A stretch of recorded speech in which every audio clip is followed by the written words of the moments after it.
not gonna do it, or we're just switching? Switch to Okay. the principals. Give the principal We're presentation. gonna do this first, and we're doing this second, instead of the way it says. Good evening, everyone. I'd like to call this September 14th, 2023 regular meeting of the Bedford County School Board to order. Before we really begin, I want to let everyone know that I've been informed that we are adjusting audio, so if all of a sudden you get really loud, just bear with everyone and they'll adjust it as we speak. And two, to let you know that Mr. Hill will not be here due to a prior family obligation, and Mr. Daniels will not be here due to welcoming a new bundle of joy into the world. He has given me the honor of announcing that Theodore James Daniels was born yesterday weighing 8 pounds and 8 ounces. Both mom and son are doing well, and the family is overjoyed and very blessed. And Ms. Johnson, will you please call the roll? Ms. Kirby? Here. Ms. Hairston? Here. Mr. Holbrook? Here. Mr. Nelms? Here. Dr. Mealy? Here. Madam Chair, you have a quorum. Thank you, ma'am. Do I have a motion regarding the agenda? Do we want to switch? Make a motion that we amend the agenda to change item 3.02 and put it in front of item 3.01. I have a motion by Mr. Nelms, and you're saying to approve every other part of the agenda? Yes, ma'am. Okay, I have a motion by Mr. Nelms. Do I have a second? Second by Dr. Mealy. Any discussion? All those in favor signify by saying aye. Aye. Opposed? The agenda is approved. Do I have a motion regarding closed session? Madam Chairman, I propose that we go into closed session pursuant to the Code of Virginia 2.2-3711A1329. 1, to discuss the assignment, appointment, performance, disciplining, and release of contract for specific school board employees, for the discussion or consideration of the acquisition of real property for a public purpose, or for the disposition of publicly held real property where discussion in an open meeting would adversely affect the bargaining position or negotiating strategy of the public body, for the discussion of the award of a public contract involving the expenditure of public funds, including interviews of bidders or offerers, and discussion of terms or scope of such contract where discussion in an open session would adversely affect the bargaining position or negotiating strategy of the public body. I have a motion by Dr. Mealy. Do I have a second? Second by Mr. Nelms. Any discussion? All those in favor signify by saying aye. Aye. Opposed? We're in closed session.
Come out of closed session.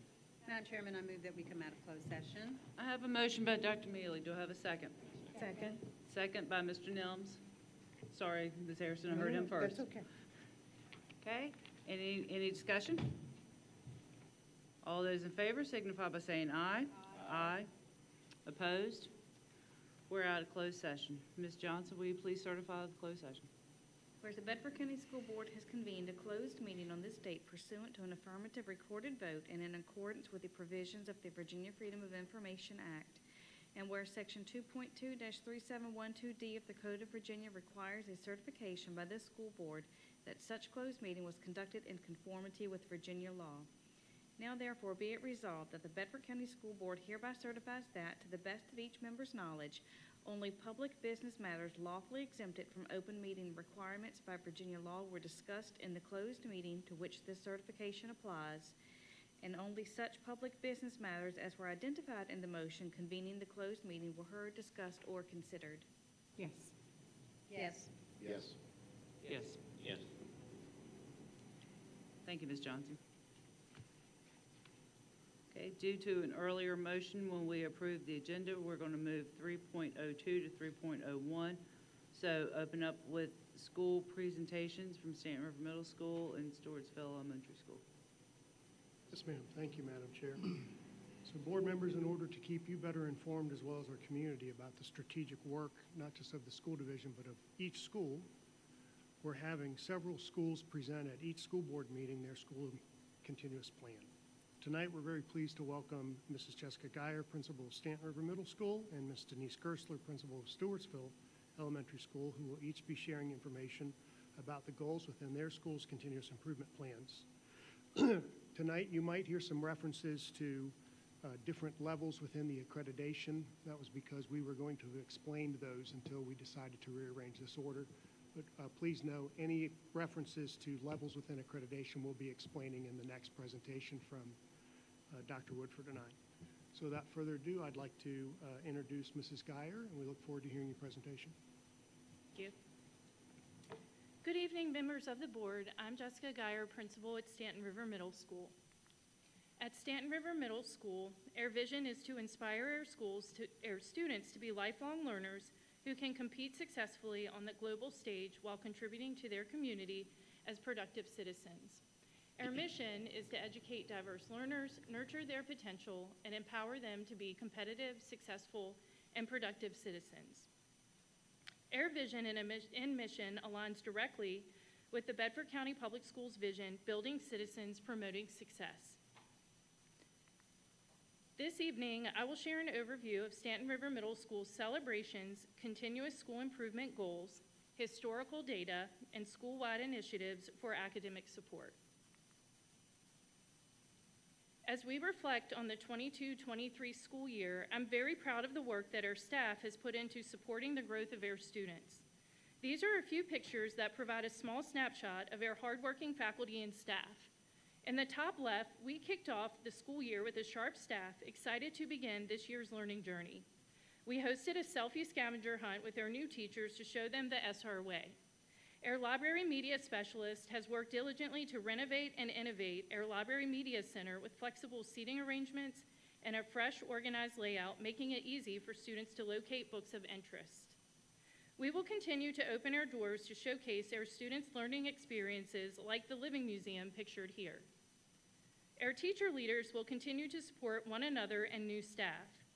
We are grateful and thankful for our school resource officer, Deputy David Bishop. Also pictured is our cheer team highlighting a newly refinished gym floor. And last, our school mascot, Titus, spreads a very important message, and that is to be kind. This list provides a small snapshot of opportunities that positively impact the culture and climate of Stanton River Middle School. I would like to highlight opportunities for every student, such as participation in extracurricular activities like athletics and clubs. Through the newly added journalism class, we have established the Student Talent News Team. We are excited to have a Parent-Teacher Association for the second year in a row, but we need parent support. Come join us to advocate for students and teachers. With turnover, we have had new teachers young in the profession, and we recognize the need for ongoing support. Through staffing flexibility, we have initiated a lead teacher position to support new teachers with instruction, classroom management, and student engagement. This additional layer of support is necessary to grow and retain our staff. Last, through the teaming model, we have created 2 teams per grade level to focus on individual student support in areas such as reading, writing, math, career exploration, and character development. Last, preliminary data indicates that we have met accreditation. However, we recognize that we have work to do specifically in the areas of math, English achievement, and literacy, science, and school culture and climate. At this time, I would like to share with you our historical data and school improvement goals for targeted academic areas. As we review historical and current academic data, it is important to understand that the results for the 1920 school year are not available due to the closure of schools and the cancellation of state assessments. The 2021 school year results reflect reduced student participation in these assessments due to COVID-19. The wide variations in participation rates and learning conditions should be taken into consideration when reviewing the 2021 school year data. As scores decrease significantly from the 18-19 to 2021 school years, you can also see that our scores show consistency and improvement. To address weaknesses in math, and based on 22-23 SOL testing, as well as data from the 23 benchmark assessments, students will meet or exceed a pass rate of 70% on the 23-24 SOL mathematics test. The following achievement gap groups will reduce their failure rate by at least 10% in math: African American, economically disadvantaged, and students with disabilities. Students receiving SOL scores below pass proficient will demonstrate growth as evidenced by division benchmarks. The Algebra Readiness Initiative will be implemented for remediation and reteaching of targeted areas of growth. All students will achieve a pass rate of at least 70% on math SOL assessments. The math department has placed a strong emphasis on data analysis from assessments. Common planning at the grade level and as a department is embedded throughout the school year. As the department identifies specific needs for students, a 45-day plan will be implemented prior to the SOL assessment in the spring. This will give students the additional support needed for growth. We're working closely with the BCPS instruction team and have been provided with ongoing support from the supervisor of math. As you can see, there is a slight decrease in scores from the 21-22 school year. Overall, our reading and writing scores remain an area of concern. To address weaknesses in English achievement and literacy, based on 22-23 SOL testing, Stand River Middle School students will meet or exceed a pass rate of 75% on the 23-24 English and writing test. Students receiving SOL scores below pass proficient will demonstrate growth as evidenced by the division benchmark data. Remediation will be provided for reteaching and reviewing of targeted areas of growth. Engaging in interactive reading units across grade levels will challenge students to gain higher level vocabulary and make connections with real-world experiences. Targeted remediation will continue in reading specifically for our subgroups. An emphasis on writing across the curriculum through the implementation of the BCPS writing plan and implementation of the SRMS writing plan will reinforce skills through core content subjects. For example, math, analysis explanations of math applications, science, cause and effect analysis in response to hands-on activities in labs, and history, alternative assessments, field trip responses, and project-based instruction. Following the 1920 school year, our scores represent a decline in progress. To address weaknesses in science and based on 23-24 SOL testing, students will meet or exceed a pass rate of 70% on the 23-24 SOL science test. The following achievement gap groups will reduce their failure rate by at least 10% in science. Students receiving SOL scores below pass proficient will demonstrate growth as evidenced by mid-course and end-of-course benchmark data. During the 23-24 school year, 70% of students will demonstrate growth by either passing the 23-24 SOL science test or showing improvement of at least 20% from the common pretest to the end-of-course benchmark. We recognize areas of concern, including analysis and application of the content. The science department will place an emphasis on the following: an investigative approach to real-world science, targeted science-specific vocabulary, and an increase in hands-on labs to reinforce analytical and application skills. Overall, school culture with staff and students continues to improve. As you can see, our discipline data has shown a slight increase since the pandemic. Based on behavior data and teacher input from the 22-23 school year, focus areas for support are ranked as follows according to their frequency of occurrence: physical and verbal aggression, class disruptions, obscene language, defiance and disrespect towards authority and peers, absenteeism, and tardiness to class. Based on school climate survey data and student and staff survey data, during the 23-24 school year, tiered support systems will result in increased reinforcement of effective interventions and strategies that promote positive climate, culture, and safety. Specific areas will be targeted using the 22-23 climate survey data. By comparing the 23-24 data to the previous year's data points, the school climate at Stanton River Middle School will improve as measured by student and staff surveys, decreased discipline referrals, and a reduction in unexcused absences. Our climate survey data will be reviewed and revisited throughout the year. This data drives climate and culture goals as we work to improve in this area. Continued initiatives to address school culture and climate through teacher-led committees like our Positive Behavior Interventions and Supports Committee. Through PBIS, we will see improved student outcomes, reduced exclusionary discipline, and improved teacher outcomes. Additionally, all students participate in a daily connections class for academic reinforcement, character education, academic coaching, and career exploration. Through the creation of our attendance committee, we have increased communication with students and families on the importance of school attendance. Our Student Support Services Department is working diligently to support the mental health of our students through monthly character education learning themes. There is an emphasis on career exploration, and we are excited to offer all of our students the opportunity to explore careers through our second annual Career Day in October. Again, our climate survey data will be reviewed and revisited throughout the year. This will drive our climate and culture goal as we work to improve in this area. As I wrap up this presentation, you can see that we have work to do, and our plans are designed to support the growth of all students. As you make plans for the school year, we invite you to the river so that you can experience our student-driven initiatives and experience all that Stanton River has to offer. Thank you for your time and your support. Do you have any questions? Okay, I saw Ms. Harrison nod her head first. Thank you so much for that wonderful report. And congratulations on your pre-accreditation status too as well. That's awesome.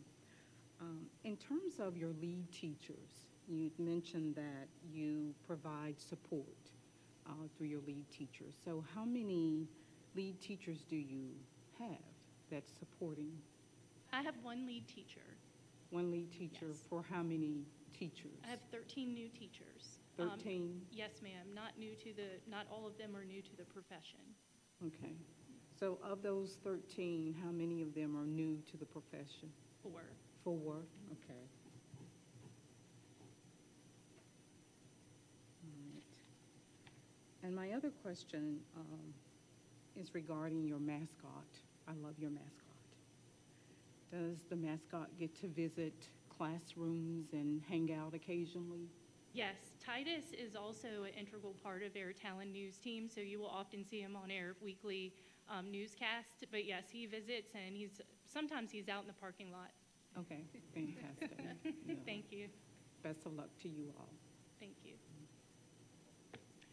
Yes, I'm just going to also echo Ms. Harrison's thoughts about it. It was a really wonderful presentation, and thank you so much for the time you've put into it. And also, I offer my congratulations for your pre-accreditation. I just want to also say one of the things that I always look for as a former teacher and principal are excuse me, meaningful interventions. It's really easy to say we're going to help kids and we're going to, do something, but I really appreciated your teaming model that you mentioned. I think that's a wonderful integration to add additional assistance to students. The Forbes Academy, the redesigning of your media center and your real-world science, tiered systems of support. You mentioned so many things that I thought really were educationally and evidence-based supports for students and interventions. So I really, and the common planning time I think is so very important. So thank you for really thinking through how can you help these children and what else can we do. And I just mentioned a few of the wonderful interventions you have, but it's really uplifting to me as a former principal that you all have sat down and really thought, how can we do this a little bit differently and how can we do it better? So thank you so much for that.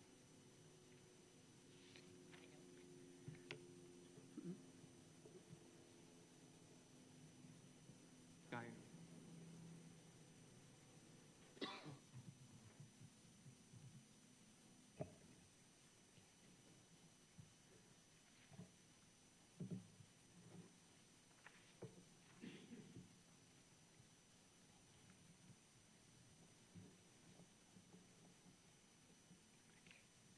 Good evening, school board members. I want to personally thank you for this opportunity to share all the wonderful academic success Stewartsville has achieved.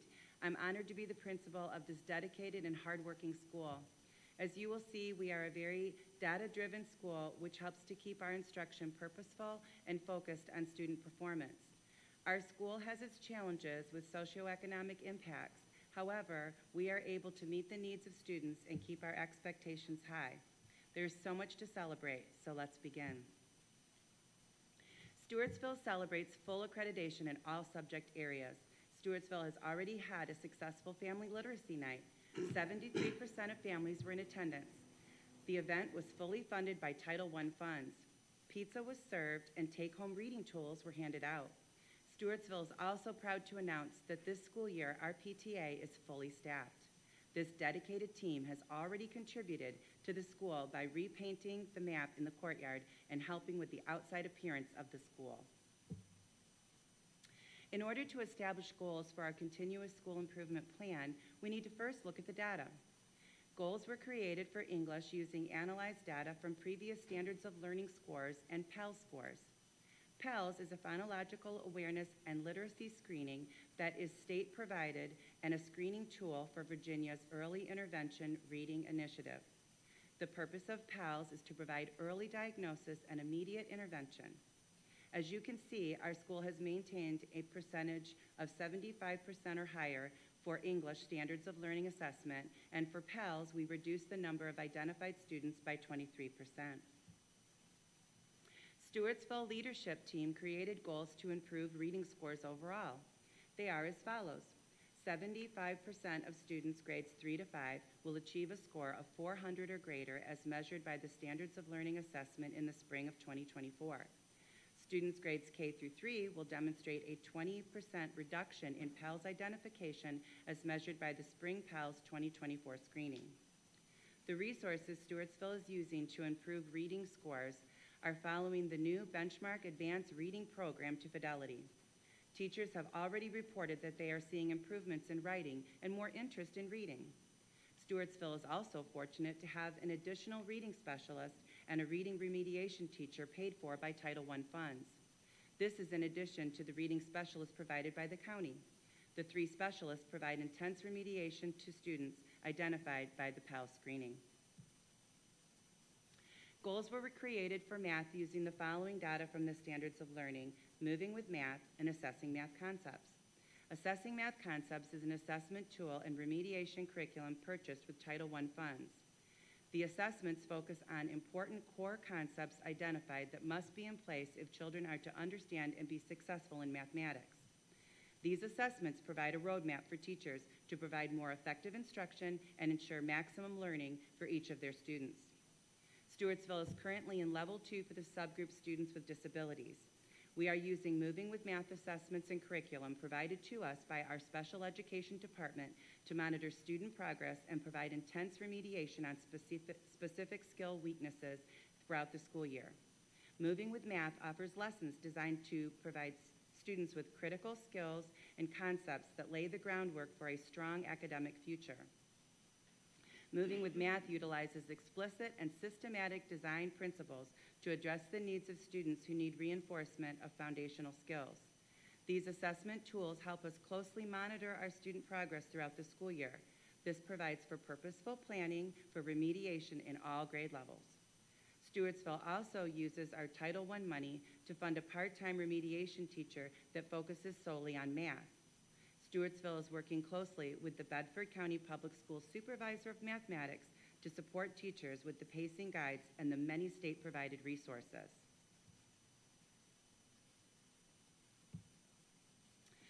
Our math goal is as follows. 70% of students overall, grades 3 to 5, will achieve a score of 400 or greater as measured by the Standards of Learning Assessment in spring of 2024. In the subgroup area of students of disabilities, students grades 3 to 5 will demonstrate growth throughout the school year as measured by Moving with Math pre-test and post-test. 70% of the students grades K through 2 will show proficiency in the area of number sense tasks using AMC activities on a daily basis as measured by the AMC benchmark assessment. Stewartsville is currently in level 2 for chronic absenteeism. The 3-year average for absences are 20% of students miss 10% or more of the school year. Therefore, our third goal is to reduce absenteeism to the acceptable state rate. Stewartsville will improve the rate of absenteeism from 20% of students missing 10% of the school year to 15% or below. In addition to regularly sending letters and reminders to parents, Stewartsville has created an attendance team. The attendance team pushes out classroom initiatives such as rewards for class attendance, Sunshine Club, and slogans such as Everyday Matters. Parents are already showing improvement with school contact and medical excuses. School behavior data revealed a majority of behavior referrals were related to peer conflict and impulsivity. Stewartsville leadership team created a goal for school climate. Our school implements a program called Getting Along Together, or GAT. Getting Along Together is a school-wide program that helps students build social skills and apply them both inside and outside the classroom. GAT teaches students strategies to focus their thinking, manage their behavior, build positive social relationships, and understand and deal with their feelings, all in ways that support learning and life success. We will measure the progress of this goal through a student survey and analyzing behavior referrals. Another resource provided to us by Bedford County Public Schools that is making a big difference in our school climate is the services of Intervention Design Specialists, IDS. IDS has helped students that have had childhood trauma and have been difficult to manage behaviorally in the classroom. This service has greatly helped the students through teaching, counseling, and helping the students manage school appropriately. Thank you again for this opportunity and for all you do to support our school. Any questions? Dr. Mealy, I saw you first. Okay. Again, I just want to congratulate you on your pre-accreditation and for the work that went into your presentation. It was excellent. You two are the first, so you're going to have people are going to have huge shoes to fill there. I really just want to focus in again. I would like to ask a question first. What is your current percentage of disadvantaged students? Do you have an idea? About 13%. Oh, disadvantaged. I'm sorry. I thought you meant students with Did I say disabilities. I advantaged? was thinking about the level 2. Disadvantaged. Yeah, Sorry. disadvantaged. It's about 62% this year. You know, with that high a disadvantaged population, I think it's really commendable that you're using words like purposeful instruction and focused on the challenges. And I think a really important thing that you brought to your presentation was the data. You know, I've visited your school. I've seen your data analysis. It's a huge tool that you use. You know what every child is doing. And, you know, I think I could ask you before the SOL test, who's going to pass? who might pass, who's going to fail. Your data is just really wonderful, and I commend you for continuing to collect it, and to not only collect it, but use it so efficiently. Purposeful planning. I think that's another key to what we do in improving schools, and the remediation teacher you have in math is, focused solely on math is just amazing. The attendance team, again, and that's so vital. You can't improve students if they're not at school, so having those attendance teams is really amazing. I'd just like to ask you to, can you just say in a couple of words, I don't want you to, have to go on, but how much do Title I funds help you at Stewartsville as one of the Title I funds schools? help us tremendously. We're able to provide, again, an extra reading specialist, reading remediation teacher. It helps us with human resources, but also helps us with having materials and programs that can help us track the data and really, again, be purposeful in that instruction. Thank you for that. I also want to congratulate you on PALS, the reduction of identified students by 23%. That's just amazing. And your comment about the IDS, the Intervention Design Specialists. Again, in speaking to some principals, I think that they are communicating that that's just been a boon of an assistance to our principals, so thank you for that. I just thought you did a wonderful job, and congratulations to both of you two, and you can go home and go, phew. I know. Shoot, we're done. Yeah, You're thank done. you. And everyone else is sitting there going, oh my gosh. But you really did a very nice job, both of you. Thank you so much. I don't really have many questions. I just want to say congratulations. Really, honestly, full accreditation, that's wonderful, just fantastic. And I am so excited to hear that you find that the IDS are essential and needed and important for your students in the school. That's music to my ears. It really is. You just shared so much. I mean, I love the ideal about your PTA, the fact that you're fully staffed with your PTA. Boy, do I remember those days where we were really out there beating the bush trying to get someone and begging. And there you have your PTA fully staffed. Kudos to the parents in the community of your school for stepping up because our PTA are so very important. So I just applaud you and your staff for that. Your great resources to help your students, as Dr. Mealy mentioned, is just fantastic, using your Title I funds. So good to hear that your teachers are really applauding the reading program, that they're excited about it. So that's good to hear. It really is. That's important. Just keep up the good work. We're just so proud of both of you. Thank you so very much for giving us an idea of what's going on at your school. Fantastic. Good report.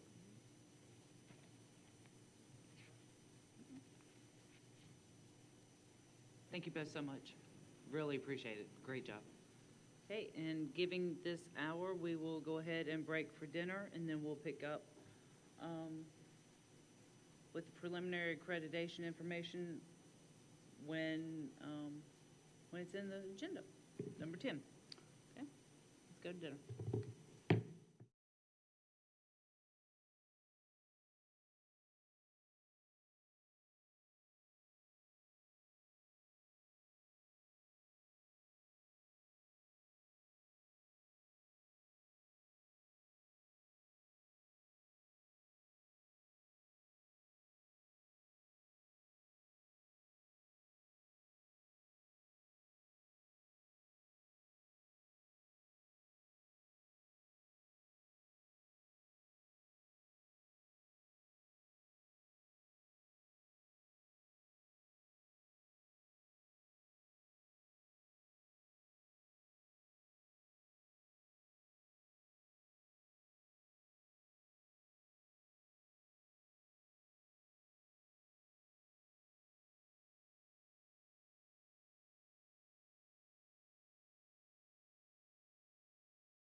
evening.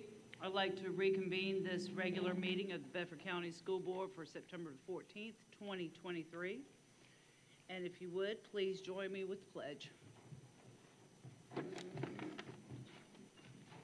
I pledge allegiance to the flag of the United States of America and to the republic for which it stands, one nation, under God, indivisible, with liberty and justice for all. Thank you very much. Okay, we will move on to the public comment. I'm going to go ahead and put my glasses on. The public comment portion of tonight's agenda is limited to 40 minutes.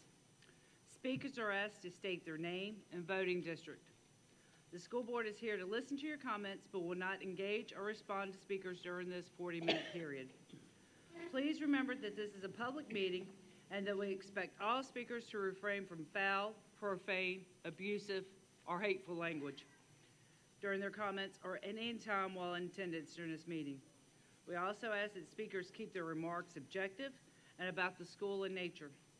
Please keep all comments limited to matters related to the public schools, and any comments that are harassing or amount to a personal attack against any identifiable individual, whether board member, staff, or student, or having the potential to cause unnecessary delay or disruption to this meeting are prohibited.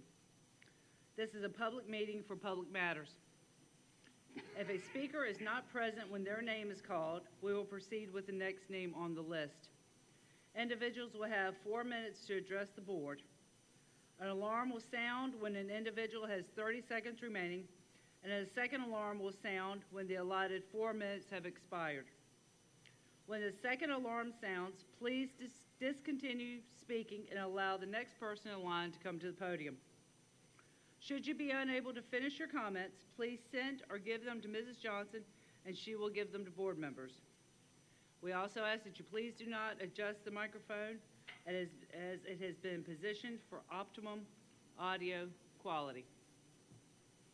Okay, and tonight's first speaker is Robert Ashwell.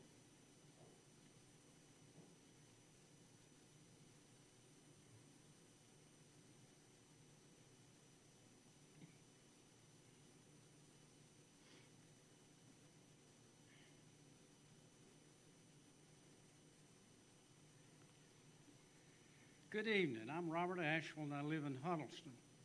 My school board representative is Mr. Matthew Holbrook, and he's also a classmate of our son, I believe, and a teammate. I want to thank Ms. Georgia Hairston and Dr. Susan Mealy for their years of service to the school board. You both have brought experience, expertise, and good judgment to the table. I wish that you would stay, but I realize that there is only so much fun that anybody can have in one lifetime. I wish both of you the best. I want to chat with you a little bit tonight about a concern that I have related to pending construction, expansion, whatever, here at Stanton River. I was at the meeting of the Board of Supervisors in the spring when they set the tax rate. I spoke as well as a number of other folks from the Stanton River community who encouraged the Board of Supervisors to raise the tax rate by, 5 cents, I think, I forget.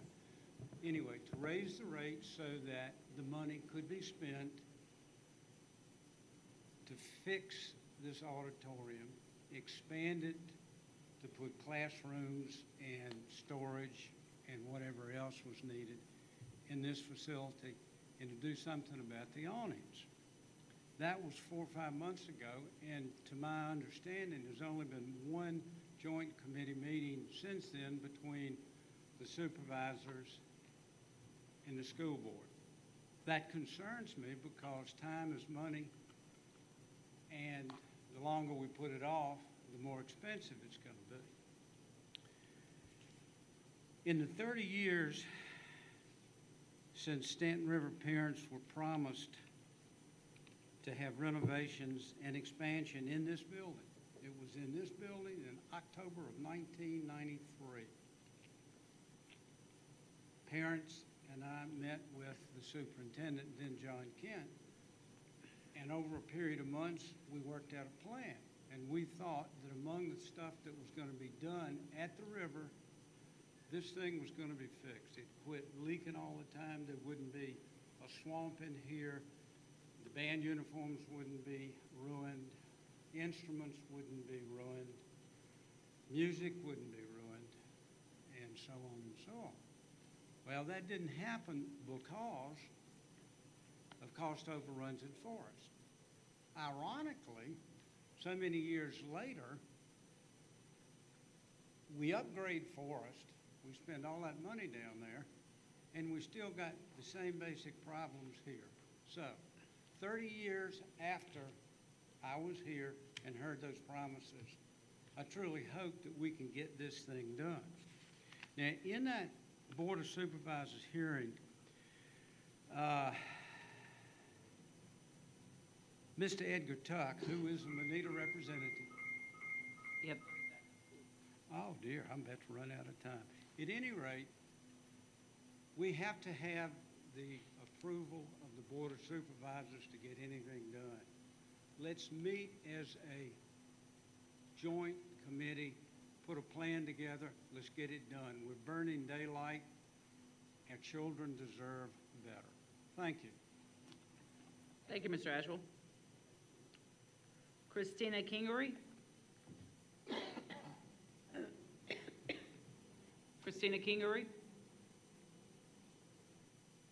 Christopher Hartless. Christopher Hartless. Alan Kingery. Alan Kingery. Cindy Younghouse.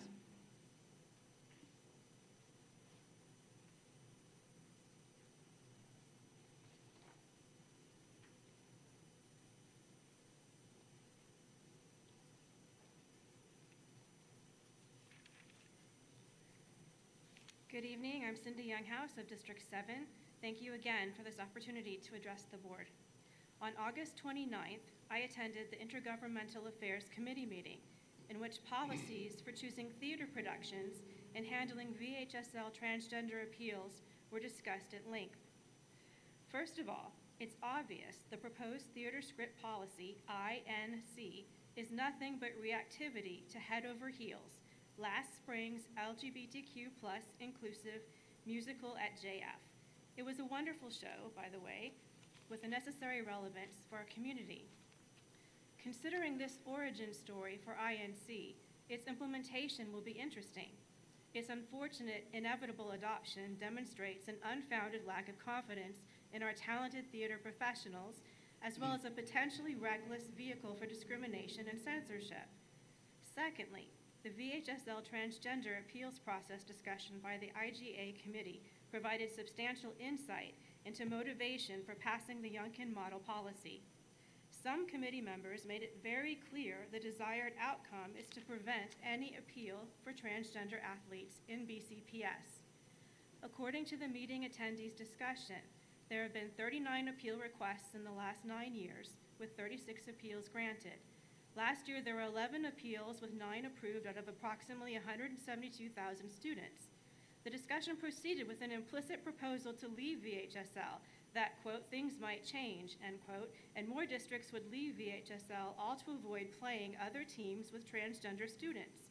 Some of the conversation went like this, quote, and teams that have transgender students? Answer, we have to play them or it's a forfeit.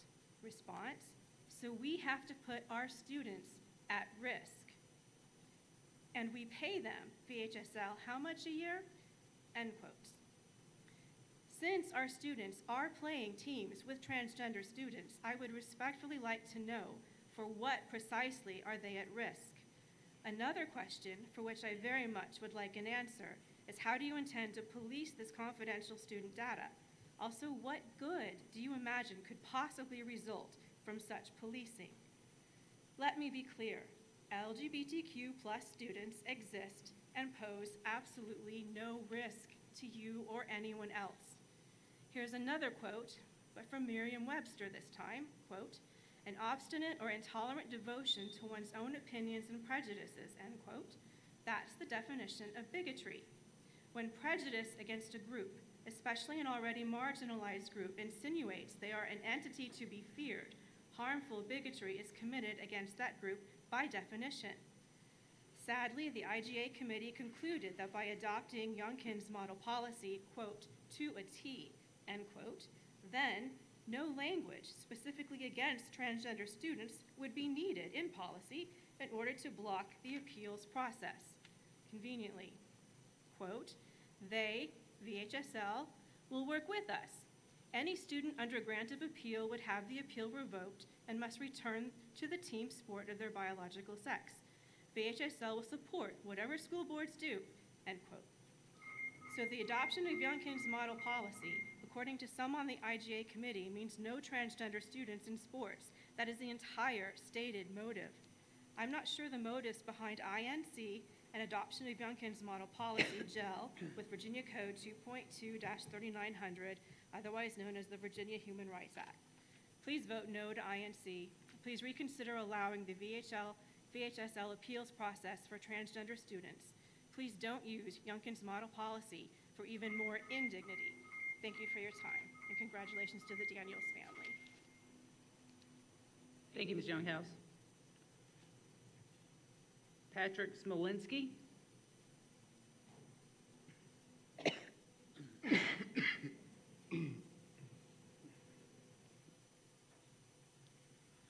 Good evening. My name is Patrick Smolinski, and I am a registered voter in District 1. I am a recent graduate from Stan River High School and the president of my graduating class and the school. Today, I am here to speak on the controversy surrounding Bedford County's policy on large flags on the back of student vehicles. I believe it is a right of the students to be allowed to fly a large flag of America on their car while on school grounds. In hopes of convincing you to change the policy, I would like to establish several points in favor of amending the policy. First, the immediate concern of the school board must be resolved: safety of the students. The statement released by the high school, in essence, argues that the distractive nature of the size of the flag is a safety issue. On the surface, I find this somewhat reasonable. So I did some research on state laws and accidents related to large flags. What I found is that all 50 U.S. states allow drivers to fly large flags on their vehicles so long as they are properly secured. I also could not find a single news report about incidents that were caused by a large flag. So while the county may argue this is a safety issue, I believe these claims are unfounded and unreasonable. My second point is that we have a fundamental right to fly our flag in order to honor our country and the patriots that sacrificed it. That flag is the most diverse flag, representing the melting pot of America. Whether you are white, black, Christian, Jewish, gay, or straight, the American flag is a symbol of the right to life, liberty, individualism, and freedom to express one's opinion. The flag represents all Americans from all backgrounds. It represents the greatest country on this earth.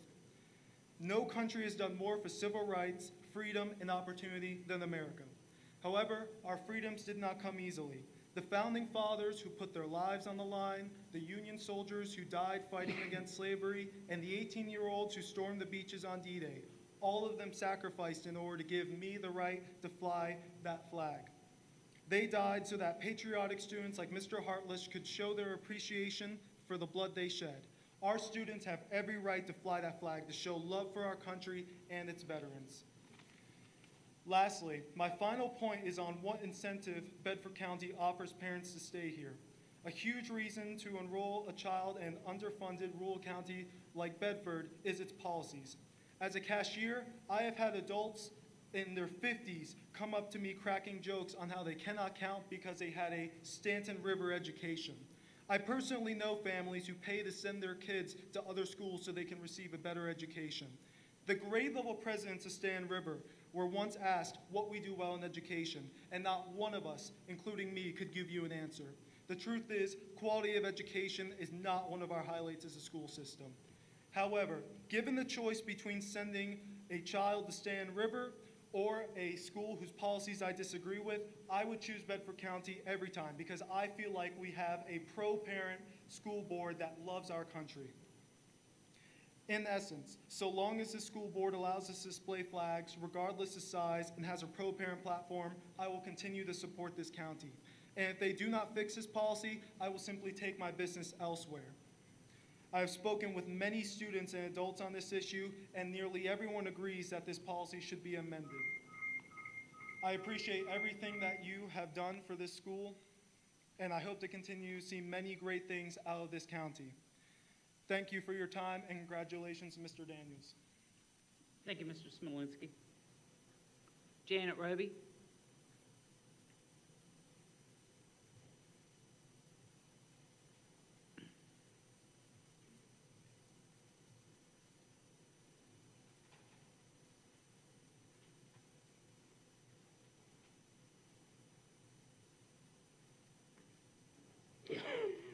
Hello, my name is Janet Roby, and I live in the 6th District. I thank you for the opportunity to speak before the board tonight, and when I spoke last to you in February, I did provide each of you with a publication called Sexual Exploitation. I trust it was a valuable resource for you all. I am a member of Concerned Women for America, who has a rich history of over 40 years of impacting the culture and advocating for policy that promotes and protects families. And one of our core issues is education. And we think reforming public education means returning the authority to the parents, which you guys have done a wonderful job. The prior administration advised schools to hide from the parents how their child identified at school. It was disturbing when all school boards were directed to implement this misguided strategy. I applaud this board's decision to reject that policy. Now you are faced with an updated model policy ensuring privacy, dignity, and respect for all students and parents in Virginia public schools. I urge you to implement this updated policy as it ensures that parents are in charge, and they should be the ones who make these decisions about their child and not be kept in the dark. Just recently, Virginia Attorney General released an official opinion clarifying that the governor's 2023 model policies does comply with the Equal Protection Clause, Title IX, and the Virginia Human Rights Act. If you've not seen that, I'll be glad to forward that to you tonight.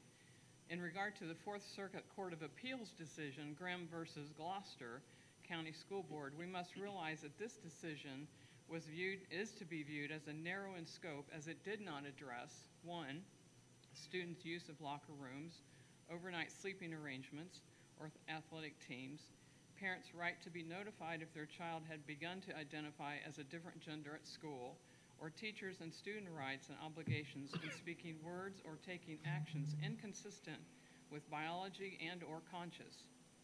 Much has happened since this decision was made, and your concern should be student safety. The new updated policy provides that framework for you, and for that reason, I ask that you do implement the updated policies. Thank you for your time. Thank you, Ms. Roby. Christina Childress.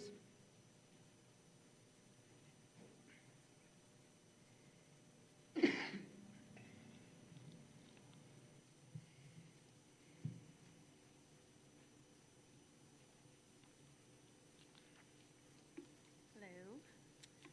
Good evening. My name is Christina Childress. I'm the president of the Bedford County Education Association, and we just wanted to do a little report for y'all.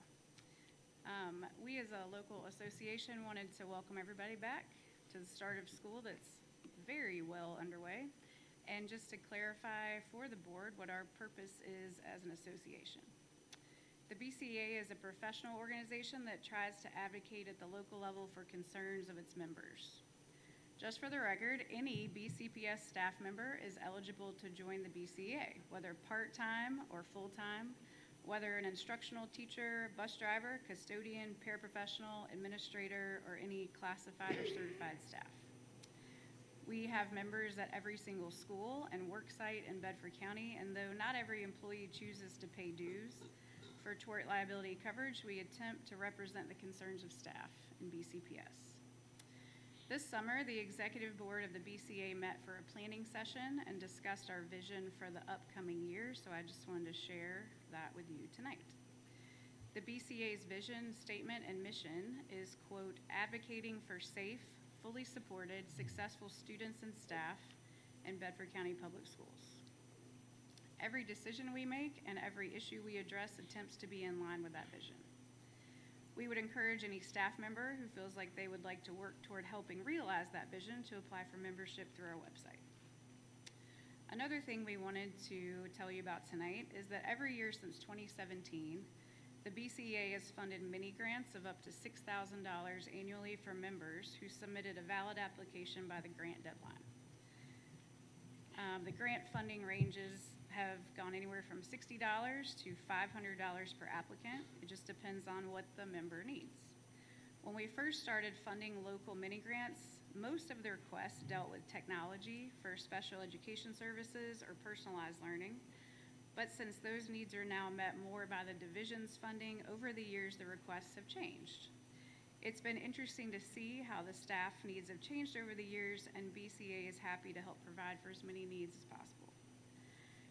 I looked through the invoices earlier this week and found some requests have come in for flexible seating, for classroom libraries for differentiated reading levels, sometimes for professional development seminars, field trips, theater sets for high school productions, or even building a school garden. Last year's grant-funded projects included things like journalism software, dissection supplies, field trips, a waterless art project, organizational tools for classrooms, a student-run broadcasting project, prizes for an accelerated reader incentive store, and even supplies for indoor recess, which sounds terrible, but anyway, they do it. Up to date, the BCA has funded local mini grants at every instructional level and in every school zone, and it totals $35,400 over the last 6 years.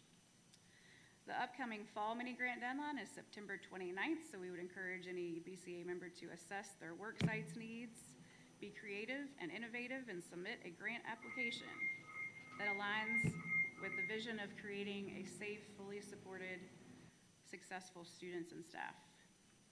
We know there are a variety of needs in our division. They're not the same even per zone or per teacher, and we appreciate the board hearing the concerns of stakeholders and working to address them. Thank you. Thank you, Ms. Childers. Okay, I have some open slots available. Would anyone else like to speak this evening?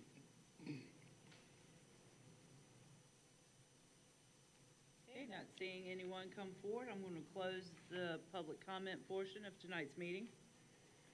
Moving on to item 8, Ms. Bratton.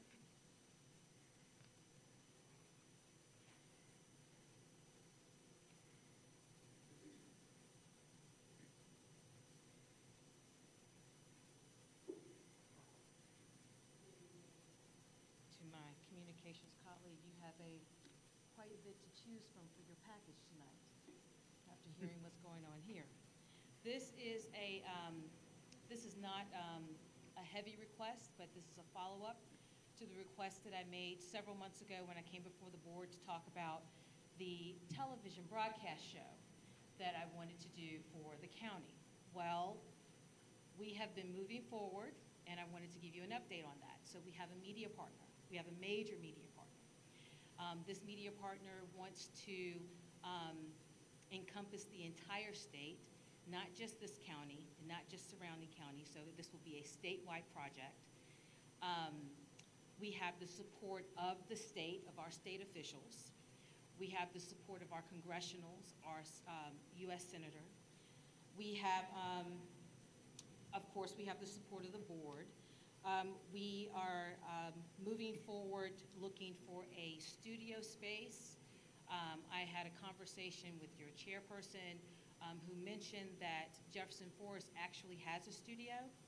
Our media partner is willing to donate all of the equipment for this project. They would like it to be a student-run broadcast, which would be very extraordinary because they would get that real hands-on experience. We have their sales team working for us as well, so we'll have the scholarship money available and readily available for all of the participants. And the scholarship money is not just for four-year colleges, because not everybody wants to go to a four-year college, and it's not meant for everybody. But this scholarship money will go towards whatever further education these students want to engage in, whether it's getting a certificate, a two-year diploma, community college, whatever. So I think that that's pretty extraordinary as well. The media partner is going to give us a 30-minute slot once a month, starting in January of 2024. So I would need to get into JF as soon as possible so that I can scout out the facility and see what's needed. If you guys approve, or whomever, you guys, the principal, approves that we can use that space to produce out of. We also have lined up several VIP guest moderators. This is going to be a boon not just for education in this county, but it's also going to really expand us as far as tourism is concerned. Because all the productions, regardless of whether the students are coming from the Virginia Beach area or down near Johnson City, Tennessee, or from Northern Virginia, all of the production is going to be taking place in Bedford County, which is pretty extraordinary. So we're going to have the resources to bring these students in so that they can compete amongst other counties, and then we'll have a championship round, et cetera, and it's all going to be done in Bedford County. So we're going to be working with the tourism departments for the state. We're going to be talking to the town council, the board of supervisors, because everyone needs to be on board with this, because this could be really good for us if all of our ducks are lined up. I know that the last time I was here, we talked about a liaison to work with me from the school board. And pardon and forgive me if I have overlooked this, but I have not connected with that person.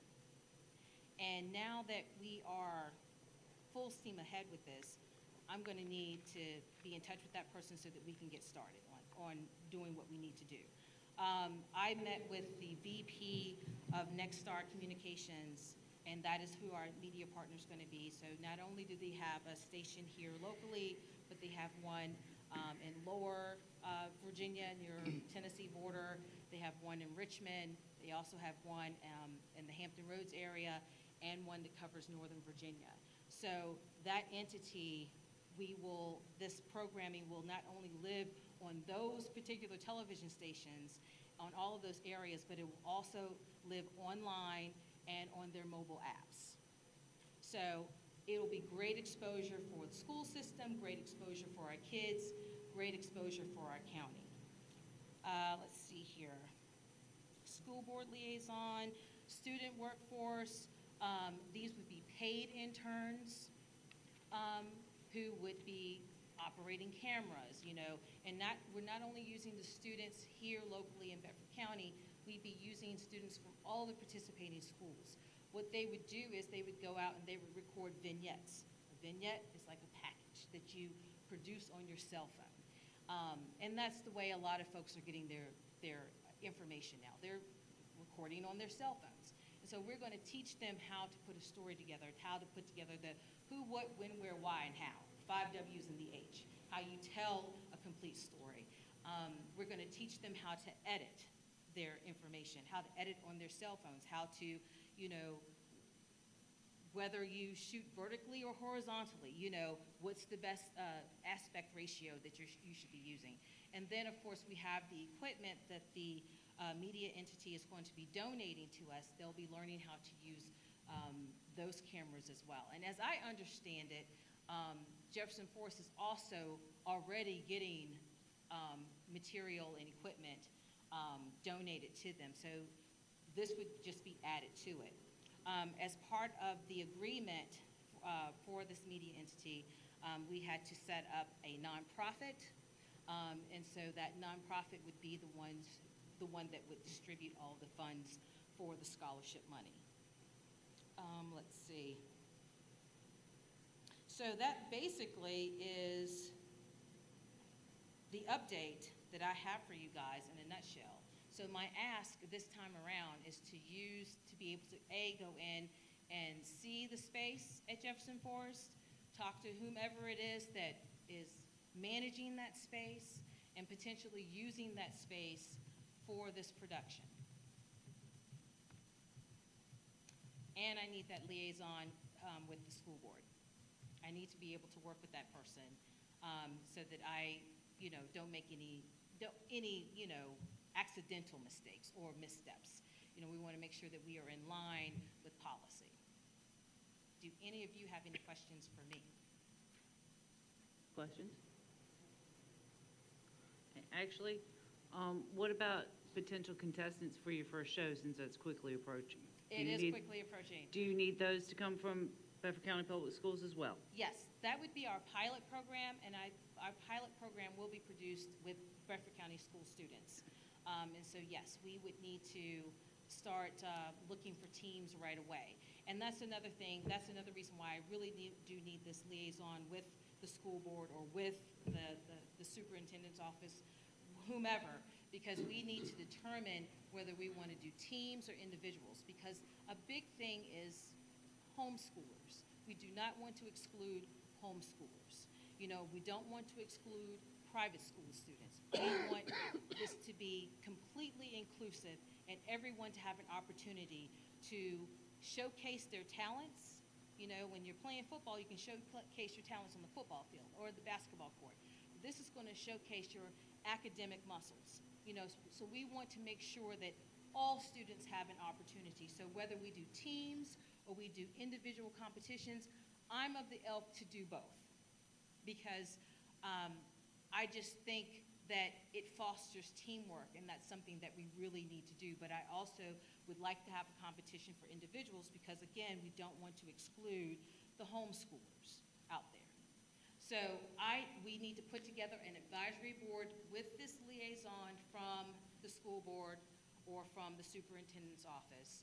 I have a list of former teachers that I'm going to be reaching out to, because we want to make sure that we are covering STEM, that we are covering social studies, that we have the appropriate questions, and that it is fair across the board. So yes, we do.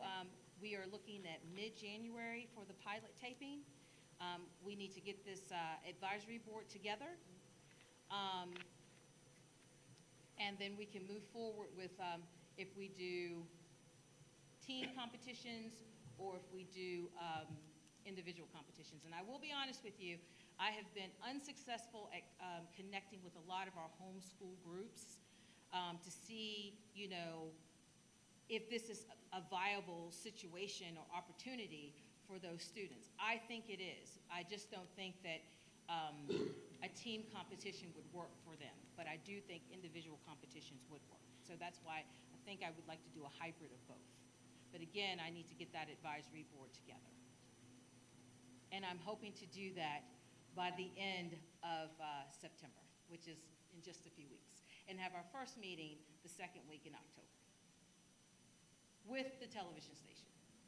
With that being said, I will tell you that Ms. Bratt and I have been talking about this quite frequently, and I will be happy to volunteer for the liaison if no one else wants to.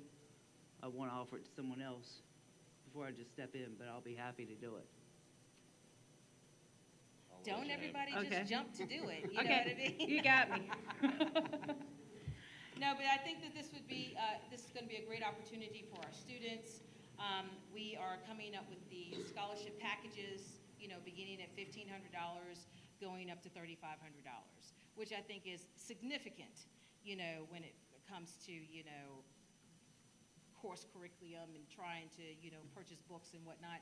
I think it'd be huge for them. So, we've already come up with scholarship packages. We already have some major donors involved. So we just need to put the other steps in place, figure out, again, team versus individuals, and also, making sure that we can use the facility at JF. And that's key because we have several colleges who have jumped on board and who want to be a part of this, but they have stipulations that the scholarships must be be applied to their institutions. And that's something that we do not want to do. We want these kids to have a choice to go wherever they want to go, even if it's just to get a certificate program, wherever. So we do not want to align ourselves with any college, any university. We really want to be independent with that. So if we can use the Jefferson Forest studio, if it has enough space, that would be great. So I need to know, A, can I go and look at the studio? And do I have permission to broadcast out of that studio if it is a sufficient space? I have actually spoken to Mr. Wilson, and I've gotten an overall layout of their studio, and I believe it will fit the needs until this really gets off. I think it would be a good place to start.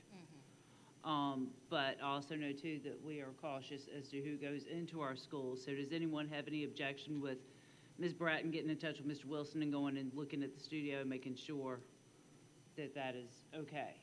Is that okay with? No objection. No objection? whatsoever, Okay. absolutely.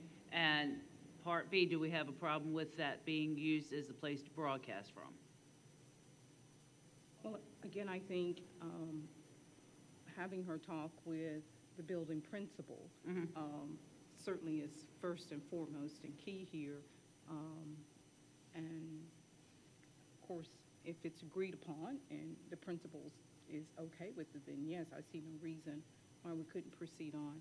I do have one question. If I don't know if now's a good time to even ask, but I think this is really fantastic. I want to applaud you for your desire and your willingness and the time that you're putting into it. But I'm curious in terms of just the staff and the number of people that you're going to have supporting and helping you with the students and all. Do you have any idea, will there be other, you had mentioned other teachers, so I'm just curious what that's going to look like in terms of your staffing. That's where the media partner comes in play. So they're going to provide me with a staff of 6. Okay. I will be producing the show. All right. Because that's what I do. But they will be providing me with a staff of 6. The bulk of but we're going to need at least 15 people, staffers. So that staff of 6 plus myself, the other 9, that's going to be student run. Okay. So they're going to go through a training process on how to use this equipment. And that's why Jefferson Forest is so advantageous, because they already have a studio. So their students, I would imagine, already have some experience there.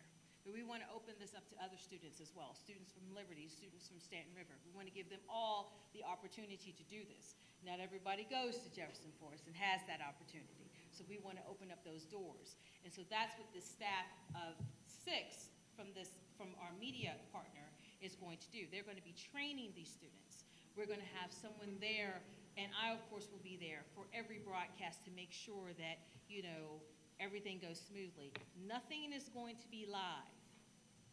Everything is going to be taped, because we're going to have to go back and we're going to have to correct mistakes. So the students will be their authentic selves, but as far as any technical issues, we're going to be taping everything so that we can go back and correct whatever needs to be corrected. If that TD, technical director, did not hit the correct button or whatever, we might have to retake something. We'll have a camera that's, filming the entire time that we can insert and edit with. So it's going to be very hands-on with the students, and that was also a stipulation with the media partner that they really wanted this to be a student-driven initiative. And so we're looking at students in the 10th, 11th, and 12th grades. Chairman, I think this is a great idea as well. I just think we need to have some mechanism to ensure that students from all of the zones do get to participate. I think it's going to be very easy to grab kids from JF because of the proximity to the studio, but I think we have to have a way to ensure that students from all 3 zones not can, but are involved in it. I echo that as well. Yeah, So, I agree. yeah. And that's where that panel comes into play. That's where that liaison is so important. We need to make sure that students are from all the schools are involved. And I don't know whether it's an after-school project or, part of a study hall or whatever, but we need to make sure that they all get training, like the appropriate training. And the students at JF are going to have a leg up because they are in close proximity to their studio. So they're going to have access to that. Students here at Stanton River, probably not. Liberty High School, probably not. So that's why we need to have training ahead of time. That's what his name is Ben Odom. He's the VP of Programming that I had a meeting with. As a matter of fact, the state is very excited about this. I brought the Lieutenant Governor down and we had talked to her about this. I've talked to the governor about this. They think it's a great idea. So we're going to have guest appearances on this show from several VIPs from, as I mentioned, congressionals as well as from Richmond. So they're very excited about this. A member of the Lieutenant Governor's office is actually going to be on our advisory board. She has quit the office to work on this project. They really believe in it, and it's something that could really take off for the state. So I'm super excited about that. I hope it lives up to her expectations, but super excited about that. But yeah, we want to make sure that all students have this opportunity. We're going to have a 4-week-long training session for all of the students so that they are acclimated to the equipment, so they know how to record their vignettes. And not only for JF and Stanton River and Liberty High School, but we also have to think about the other students who are coming in from Virginia Beach and from Chesapeake and from Roanoke and from Lynchburg. We have to incorporate them as well. And so we're working out details as to how to do that, and that's where we came in with the idea of creating packages or creating vignettes. We're not going to be able to give them equipment to go out on, but we can show them how to produce broadcast quality on their smartphones, because that's where a lot of our news is coming from, unfortunately. So we are thinking about that, ma'am. So, at some time, I'd really like an update on how we accomplished that. Okay. Because I think that's hugely important. I know from representing the Stanton River Zone, if this comes to fruition and 70%. It's not if. Well, when it comes to it's fruition, here. if 80% of the kids are from JF, that's going to be, that's going to be very disappointing. Mm-hmm. So you say that you can do that. It's a huge deal to make something like that actually happen. So I would just, really urge you to let us know how you have made that happen. Absolutely. So that there's equal representation. Because like you say, is it a study hall? Well, probably not for Stanton River and Liberty. It would probably tend to be more an after school. I'm not the one to decide that at all. I'm just saying I just want to absolutely ensure that the access is equal to all 3 zones. Absolutely, and then we have to have participation too. Mm-hmm. I can bust my behind and break my neck to get students from Stanton River, but if no one signs up, no one signs up. But absolutely, we are making every effort, and we're talking about that in every single conversation. How do we open this up? And how do we make sure that it's not just students at JF? And, if there is another option for a studio, I can build out a studio. If there's another option for a studio that we can use in the county, I'd have to talk to the members of the Board of Supervisors and the Town Council to see if there's another option for me. But right now, that is the only viable option, to get a product with broadcast quality that we can produce out of there. But we will make every effort to make sure that there's equal representation, not only in these 3 schools, but keep in mind we have Roanoke County, we have Campbell County, we have other counties that we have to work into as well. It's just that Bedford County is going to benefit the most out of any county in the state that we engage with. So I just want you to keep that in mind. Questions? Okay. So what else do you need from us tonight? I got the liaison. I need You got permission? connected to Mr. Wilson, I Yes. believe. I'll send you his contact information. And I need to get into that school to see what's going on. Then so she would call Mr. Wilson to schedule a time to go over there and look. Pulled my card out and put my cell phone on it, I so love I that. can. Thank you very My much. cell's on the back, and I Okay. can get her hooked up. Okay, Okay. all right. And she's a good egg, All so right. you can trust her. Any other questions for me? Am I dismissed? Yes. Okay, we're clear. You don't need anything else from us. That's all for right now. Okay. Thank you so much. Thank you. I think that's going to be an amazing opportunity for our kids. All right, let's move on to the consent agenda. Do I have a motion regarding the consent agenda? Madam Chairman, I make a motion that we accept the consent agenda as presented. I have a motion from Dr. Mealy. Do I have a second? Second from Mr. Nelms. Any discussion? All those in favor signify by saying aye. Aye. Opposed? Consent agenda is approved. Okay, so we are going to pick up with staff reports not covered before. 3.01, move to 3.02, preliminary accreditation information. Dr. Bergen? Yes, ma'am.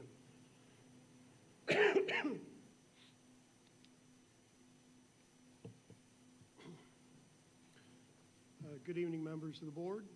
Tonight, Dr. Woodford and I are going to be sharing some information with you about state accreditation that will include how accreditation ratings are determined, the accreditation results that were released by the VDOE last week for both our schools as well as for the state based on data from the spring 2023 SOL data. And I'm going to be sharing some highlights with you from a recent announcement from our governor and from the Virginia Department of Education about plans to address concerns within the accreditation results that we're going to be reviewing with you tonight. Last week I sent you an email that provided links and attachments to some important information regarding accreditation status as it's calculated by the Virginia Department of Education. At the end of last school year, you might recall in a school board presentation, we did share with you the raw SOL pass rates, which are the percentage of students who passed a content SOL without any retakes or growth measures added to those figures that we had previously shared with you. For accreditation purposes, the final percentage calculated by the Virginia Department of Education also includes recovery scores, which are tests taken or retaken and passed after an initial failure by a student, as well as growth points, which are awarded to students who have demonstrated growth over the course of the school year as measured by the Virginia Department of Education growth assessments. In calculating accreditation status, the VDOE includes 6 school quality indicators for all K-12 schools and an additional 3 school quality indicators for high schools only. The first 2 indicators are academic achievement on the English SOLs for all students and achievement gaps for English, which measures any discrepancy of the pass rates on the English SOL for student subgroups that would include race, ethnicity, socioeconomic status, and students with and without identified disabilities. The next 2 school quality indicators are academic achievement on the mathematics SOLs for all students, and then achievement gaps for mathematics, which again would measure discrepancies by student subgroups.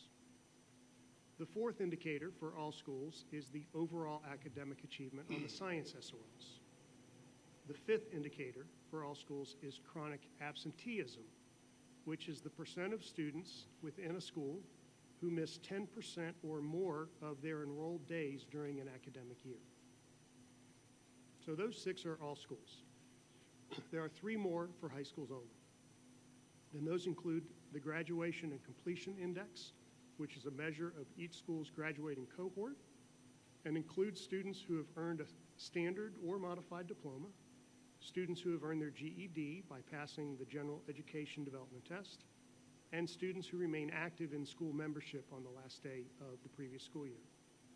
The dropout indicator includes any student whose latest status in our student information system is they're a dropout, or if they're unconfirmed in their graduating cohort. And then the final school indicator for high schools only is the CCCRI, or the College Career and Civic Readiness Index. This measures for the graduating cohort student preparation for college and careers while in high school. Credit is given for advanced coursework, CTE courses and credentials, JROTC coursework and credentials, work-based learning, and service learning. Performance on each of these 9 school quality indicators is reported at one of 3 levels. A level 1 performance would indicate that the school is at or above the standard, which means the performance of the students meets or exceeds the state-determined standard by using the better of either the most current year performance or the school's cumulative 3-year rate. Level 1 can also be determined if the current year rate is below the standard, but there has been measurable improvement in student performance from the previous year. A level 2 indicator, or near standard, which on this slide you'll see is in the yellow circle, and I'm signaling that to you because on the next slide you're going to see colors. So I want you to associate level 1 with meeting or exceeding, and level 2, as I'm explaining, is near standard. That means the performance of the students meets a specified range using the better of the current year or the cumulative 3-year rate, or if the current year rate is below the standard, but again has been measurable improvement in student performance from the previous year. Red, level 3, means below standard. This is performance of students does not meet a specified range using either the most current year data or the cumulative 3-year rate, or student performance has stayed at a level 2 or 3 rating for 4 consecutive years. In determining a school's accreditation status, the Virginia Department of Education evaluates the overall performance of each school on these school quality indicators, and there are 5 possible accreditation ratings that can be awarded to each school by the Virginia Department of Education. Those ratings are accredited, accredited with conditions, accreditation denied, accreditation withheld, or if it's a new school and there's no previous data, they would receive a new school status. I'm happy to share with you, based on our 22-23 student results, all Bedford County public schools are accredited. One school, Liberty Middle School, is accredited with conditions due to achievement gaps with English achievement. This is a graphic representation of the accreditation status for all of our elementary schools. Again, I'll refresh your memory about the colors. The areas shaded in green indicate where schools meet or exceed the state standards in the school quality indicators. I want you to notice the sea of green on the screen in front of you. Yellow represents performance that is near standard. Red indicates below standard performance. We're very pleased, as you will note on this screen, that all of our elementary schools have met or have exceeded the state standard in both English achievement and math achievement, and that all of them, but 2 schools, have met or exceeded the standard for achievement gaps in either English or math. You'll also notice that 10 of the 13 elementary schools have met or exceeded the state-determined standard for science achievement for accreditation. The most glaring concern is that column to the far right, which is chronic absenteeism, about which I'll be elaborating some more in this presentation. As noted on this slide, the results for the secondary schools are a bit more concerning than those for elementary. However, on the positive side, please note how all 3 middle and all 3 high schools have met or exceeded the standard for math achievement, and 4 of the 6 have met or exceeded the standard in English achievement, with Liberty Middle and Stanton River Middle being near the standard. For science achievement, Forest Middle School and Jefferson Forest High School have met or exceeded the standard. The other 4 secondary schools are all near the standard. Some of our greater challenges for the secondary schools concern the achievement gaps between student groups. On one final positive note, those 3 indicators for high schools only, you'll note that all 3 high schools have met or exceeded the standard for the graduation and completion index, and all 6 have either met or are near the standard for dropout rate and for the CCCRI, or College Career and Civic Readiness Indicator. As the governor emphasized in his press release and in his comments last week, there have been alarming increases in chronic absenteeism, which have doubled across the entire Commonwealth since 2018. And we are certainly not immune to this trend here in Bedford County, with the majority of our schools not meeting state expectations for accreditation in regards to chronic absenteeism. Again, that's defined as a student missing 10% or more of the academic year, and that's for any reason. That would include excused absences, unexcused absences, and suspensions. For us, that would be a total of a student who is with us for the entire school year missing 18 days of instruction or more. As the governor indicated in his remarks during his press conference, parents not only have rights regarding their children's education, but they also have responsibilities, and that includes ensuring that their children are in school every day. In our division communications, we will continue to stress the importance of parents being sure their children are in school every day, and each of our schools will have a focus this year on improving their student attendance. I'd now like to turn the presentation over to Dr. Woodford for the next several slides, as she's going to share with you some additional information from the governor's presentation about the impact of chronic absenteeism on students' academic progress, including their SOL testing results. Dr. Woodford. Dr. Bergen. As Dr. Bergen shared, absentee rates have doubled since 2018. This chart was shared by the state superintendent last week at the governor's press conference, and it shows a statewide trend that mirrors exactly what we are seeing here in Bedford. Just for some perspective, if a student misses 2 days of school a month, whether it's excused or unexcused, they will miss 18 days of school in a school year, and they are deemed chronically absent. Research indicates that students missing 18 days of school instruction in grades 3 through 8 will score 18% lower on reading tests and 25% lower on math tests as compared to their peers who have regular attendance. For students missing 36 or more days, that's up to 2 months of instruction, they will score 31% lower in reading and 43% lower in math than their peers who do attend school regularly. I know that 36 days seems like a lot, but unfortunately we have a lot of students who are reaching that level. For our students in our subgroups, such as our students with disabilities, our economically disadvantaged students, our English language learners, the decline is even greater when they do not attend school on a regular basis. Not only does chronic absenteeism correlate with low academic performance, it is a powerful indicator of dropout rates, and it is linked to poor outcomes later in life. The Virginia Department of Education is conducting a statewide attendance campaign called Attendance Matters Virginia, aimed at reducing absenteeism rates in the Commonwealth. The campaign works with Virginia schools and parents to increase attendance by communicating the importance of attendance to families, expanding breakfast after the bell programs, ensuring that every child has a trusted adult at school, monitoring and celebrating successes, and reducing barriers to attendance, such as transportation and mental health challenges.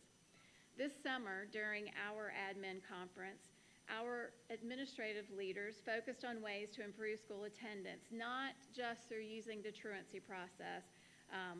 Once we get to truancy, that's really too late. But looking at positive acknowledgement of students when they're at school. School and division teams have been developed to focus on improving student attendance in school each and every day. As Dr. Coons, state superintendent, stated last week, it is simple. If students come to school, they will do better. If you were able to listen to the governor's press conference last week, either live or through the link that Dr. Bergen emailed you last Friday, you heard the governor share his concerns about students across Virginia not yet having fully recovered academically to pre-pandemic performance standards. This slide, which is from the governor's presentation, shows pass rates for all Virginia students in grades 3 through 8 on the last 4 administrations of the SOL assessments. The bar on the far left shows pre-pandemic results from 2018-19, indicating in yellow that 28% of all Virginia 3rd through 8th grade students failed their reading SOL test that year, while 76% of all students had a passing score above 400. The next three bars show post-pandemic results from 2021, 21-22, and most recently 22-23. You'll notice that these bars include an additional tan color in the presentation. This is what the governor termed low proficient students. He shared in his press conference how the Virginia Board of Education had adjusted the SOL cut scores in November of 2020.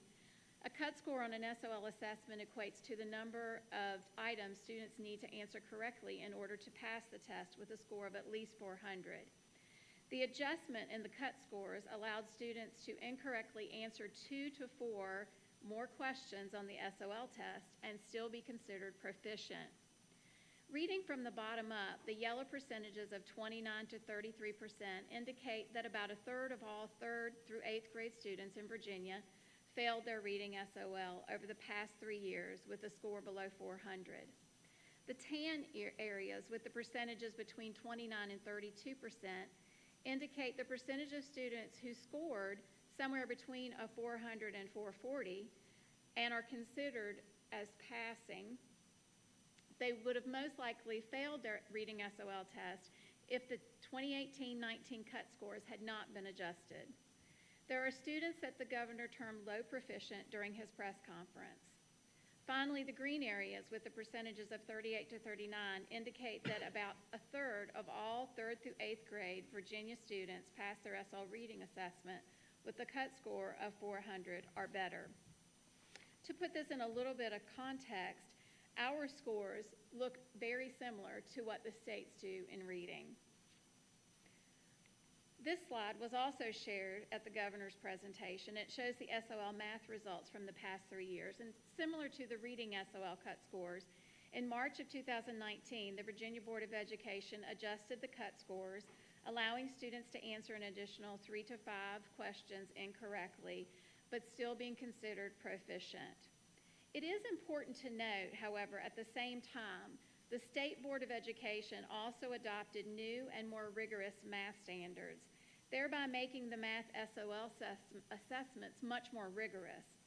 That notwithstanding, these results show an improvement in overall pass rates across the state, with the percentage of 3rd through 8th graders failing their math SOL test declined from a high of 51% in 2021 to a low of 35% on last year's SOL test.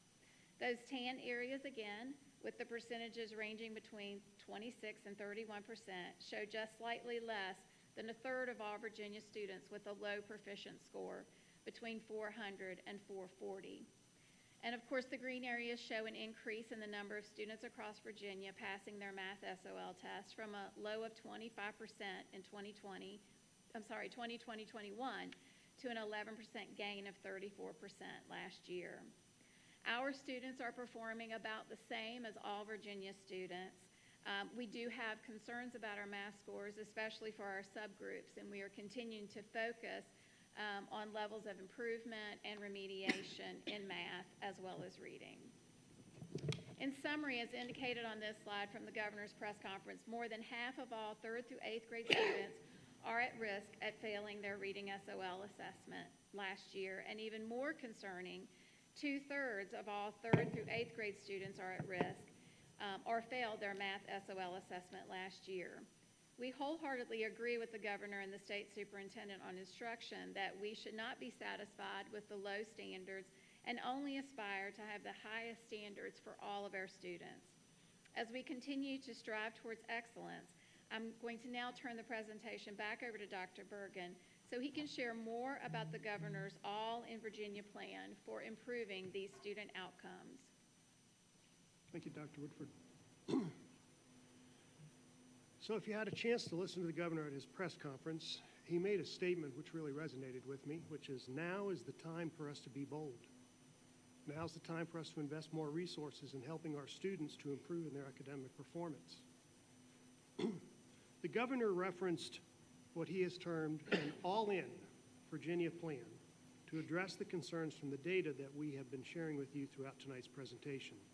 As the acronym on this graphic suggests, the ALL stands for A, attendance, L, literacy, and L, learning, all in Virginia.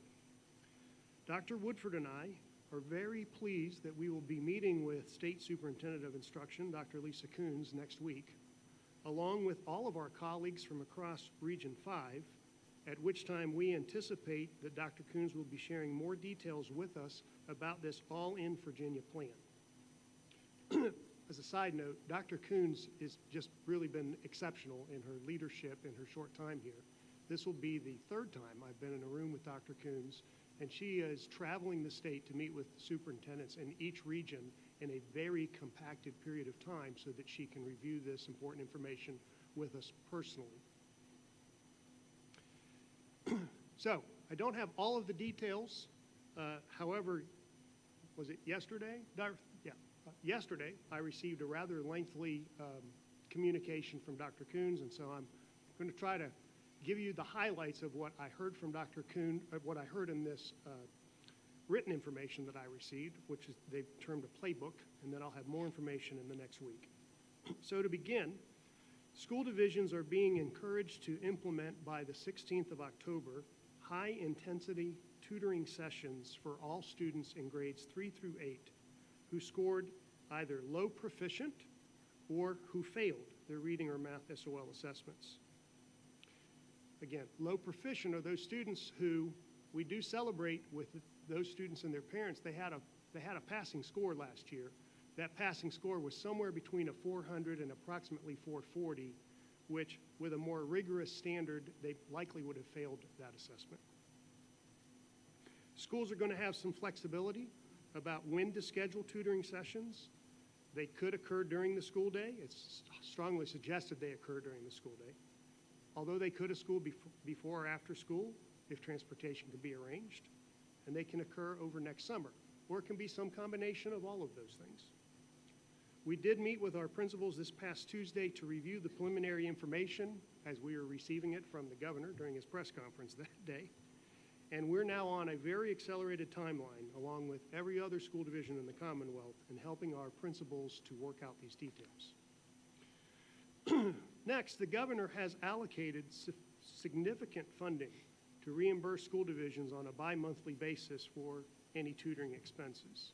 To receive these reimbursements, school divisions will be required to track student participation and attendance in these tutoring sessions.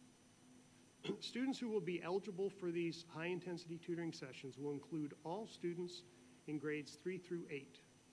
4 through 8th grade students will qualify if they failed their SOL test last year in reading or math, or if they've been determined to be low proficient based on their score last year. And for 3rd grade students, this year's beginning of the year growth assessment results will be used to determine their eligibility within bands that have been determined by the Virginia Department of Education. Tutoring is recommended to occur 3 days a week for an hour a day for a duration of 18 weeks for all those students who are considered low proficient. For students who failed their previous year's math SOL in reading or math, tutoring should occur 5 days a week, 1 hour a day for 36 weeks. We've learned that 2 digital tutoring platforms, one for reading and one for math, are being vetted and will be selected by the Virginia Department of Education, and that the Virginia Department of Education will also be providing scripted lesson plans for tutors. The recommended student-tutor ratio is 10 to 1. Now, this is how the preliminary information is that it's suggested that students will be divided, those 10 students will be divided into 2 groups of 5, with 5 students utilizing the digital software for 30 minutes, and then rotating and working with a tutor using a scripted plan. So the ratio would actually be 5 to 1, 10 to 1 over the hour. Licensed tutors for these tutoring sessions could include, of course, our current teachers or our retired teachers who we'd love to lure out of retirement to come work for us in this capacity, or aspiring teachers, so we're contacting all of the colleges and universities to see if we can have students participate with us. And of course, we can use our current paraprofessionals. Non-licensed tutors who would also be eligible and who we'd love to partner with include our parents, individuals looking for a break or a career change, or others who are interested in working with our students in our schools. All non-licensed tutors, should they come to join us, will be required to complete online training, which will be provided by the Virginia Department of Education, and then there'll be ongoing training and support provided by the school division. Parents, this is a lot of information, which I received yesterday and which I will be providing more details for you as the details become clearer. There will be, I'm told, a communications toolkit made available to school divisions from the VDOE that will include some letter templates and some other social media campaigns. We certainly will begin to communicate as soon as we have figured out all of the details. So in some regards, I feel like you probably just drank from a fire hose. I did front load this information in a very long email to you. If you had a chance to review it, this would have been a summary.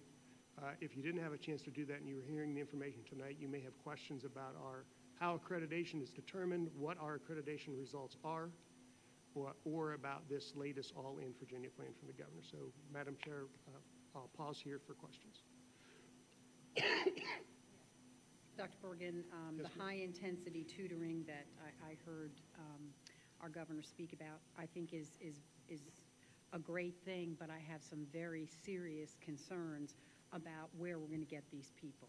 Like you said, you know, we're going to look at people who maybe have retired or are paraprofessionals, but when you're asking somebody to work an hour a day, 5 days a week for 36 weeks, I had concerns when I heard it from them. We can't fill positions now, so I just am highly concerned about that. I think it's great if we can make it work.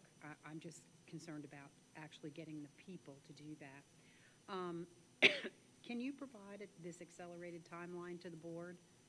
And you said we're now on a very accelerated timeline.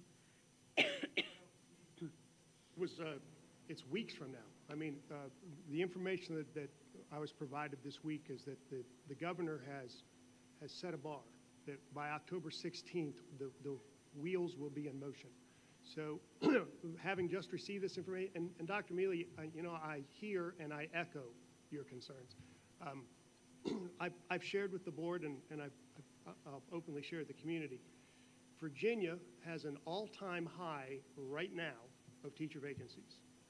There are vacancies across the entire Commonwealth for literally hundreds of teachers that don't exist. Why is that? Well, there are more teachers who retire every year than there are young people who go to college or university to become a teacher. It's just math, more leaving than coming in. However, we've been fortunate in Bedford County, more fortunate than others, that we right now, all of our classrooms have a teacher in the classroom. We have a small number of classrooms where we have a long-term substitute teacher. However, in many cases, those are individuals who do have a college degree, perhaps not in teaching, but they are going back and receiving to get the credentials they need to be a licensed teacher. But it's very stark in many other school divisions. They have classrooms with literally no teachers in them. We also have openings. I'll give Mrs. Kirby a shameless plug. We have 0 substitute bus drivers. So when one of our bus drivers is ill and needs a day off, or they're going to the hospital for the delivery of their child, whatever the case may be, we don't have someone to drive the bus. We need substitute bus drivers. We will pay you while you train. We will hold your hand through the whole process. We will train you for every step along the way, and then we'll pay you to drive the bus. And we need paraprofessionals. So yes, Dr. Mealy, how would we staff this? That on this accelerated timeline, that is of paramount concern. It's not a money concern. No, the governor that's has front-loaded the money. I'll be talking more about that in my later comments. We have significant money to invest in this. But working out the details. So we met with our principals. On the upside, in our master schedules now, we already have remediation time built into our schedule. So we will pop in on the remediation time. We might have to do some creative things with staffing, using everyone and anyone in the building. And again, we're going to invite people from the community to come in who express interest, who we can train and we can provide The other thing, non-licensed tutors will be overseen by a licensed professional, so that, we're ongoing professional development and training for those individuals. I've not seen the software. I'm not sure if it's been purchased. So again, on the accelerated timeline, I'm really looking forward to meeting with Dr. Coons next week to hear more about this Yeah, implementation. and I think even the software rotation you spoke about is concerning because research will bear out that if I put a child at a computer on a program, if I'm not going back at some time to look at what that child did, and really it needs to be right after they did it, and correct whatever it is that's, where they've made a mistake, reteach, then that software isn't as effective as it could be. So that 30 minutes may or may not be an effective tutor for our children. So we need to look at that. The other question I have is, students can be qualified, yes, but that does not mean that they will attend. So I wonder too if we've thought about how we might help move families to the place where, yes, they can attend. I mean, some having been in schools for, over 40 years, you'll have kids who go, I don't want to do that, Mom. So Mom will go, okay, he really doesn't want to come to after-school help. So I think we're going to have to be very creative on how we get the qualified students to also attend. And that may or may not include transportation or Well, that's gas why we cards lean or into during whatever. the school day. I didn't mean to cut you off, Dr. Mealy, but if they're, as long as they're not a chronically absent student and they're in school, we'll use the remediation block to more effectively remediate. Remediation blocks are typically not an hour. Yes, So, ma'am. I where hear are we you. taking if we're taking an hour out of their school day, which is already packed, what are they missing to do that? Like if you're taking them out of a special area time, that becomes an issue because then they go, well, I don't want to do this because I don't want to miss my PE class or I don't want to miss art or whatever. So Yes, there's and that won't happen. And the governor front-loaded that as well, and he didn't need to. I would agree whether he said it or not. Students cannot miss those electives in PE, Right. library, art, music. Exactly. And we cannot diminish the direct instructional time that all of our students need every day. So again, it's math. You understand, Dr. Mealy, having run a school, the day is this long, and there's so many things that we need to get into the day, but we need to figure out how to get some of this in the day as well. So.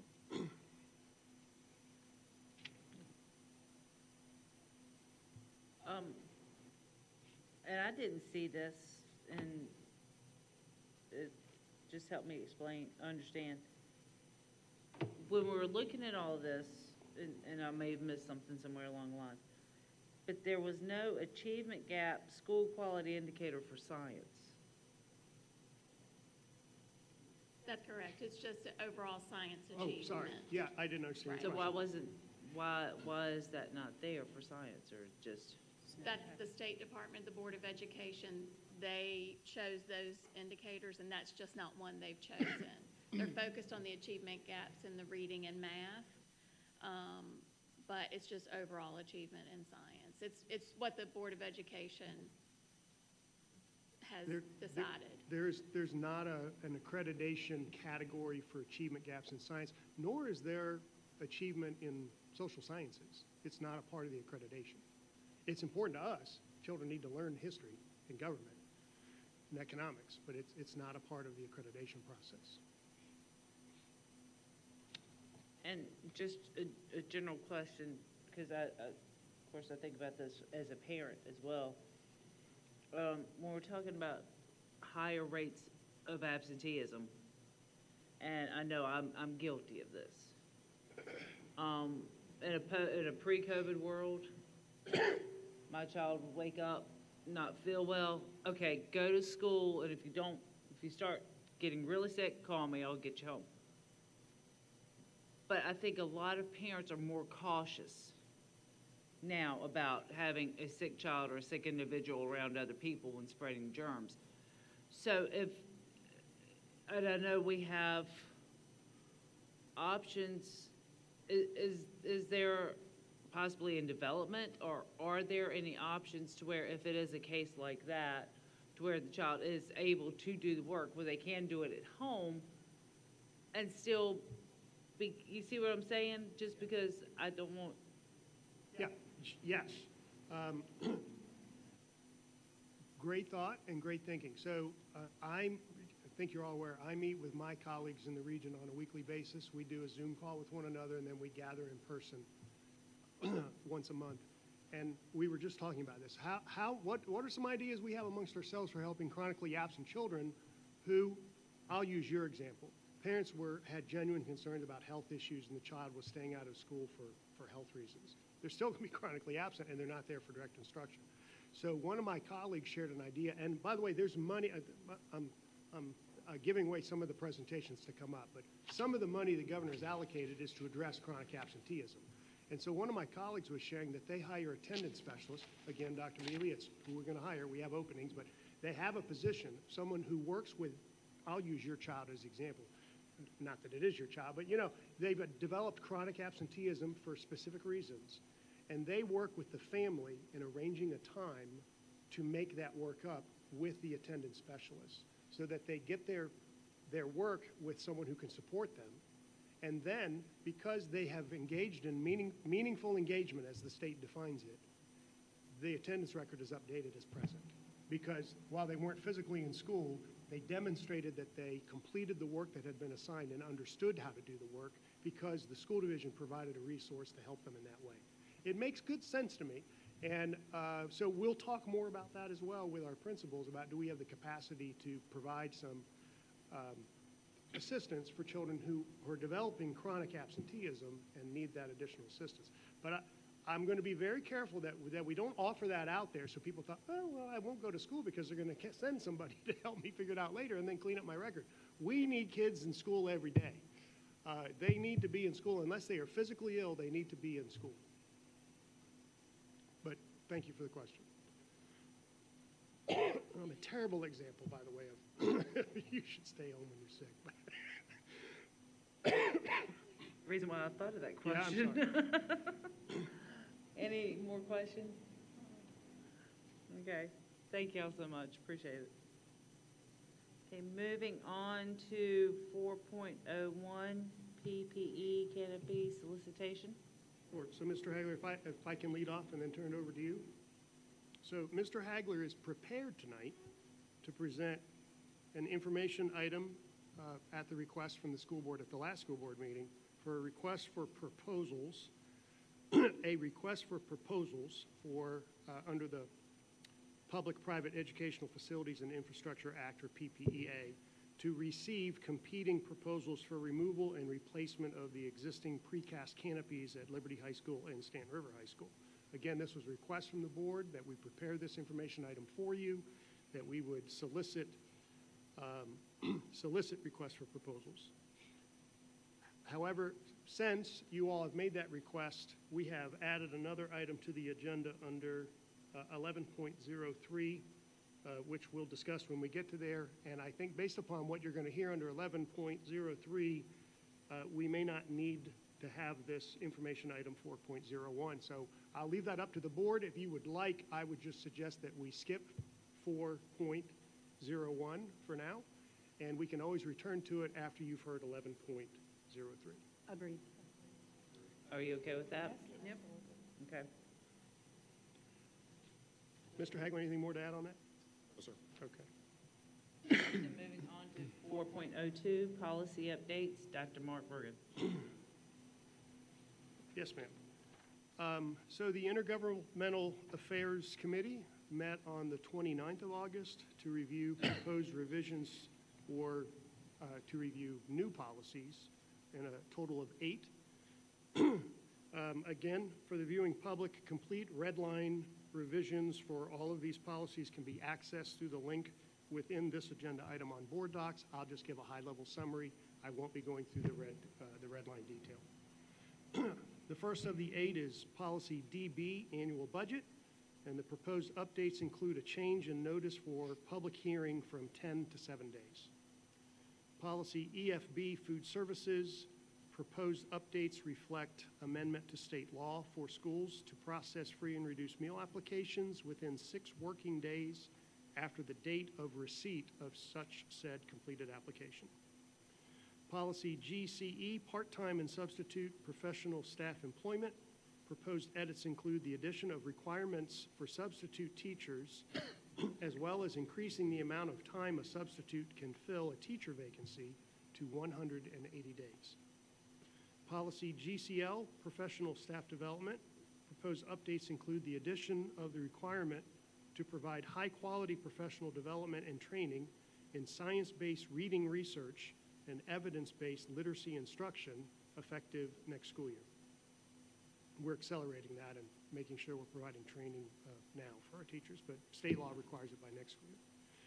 Policy IIAA, textbook selection, adoption, and purchase. Proposed changes to this policy include the role of the school board in improving textbooks and the addition of language to reflect guidance from the VDOE on defining instructional materials.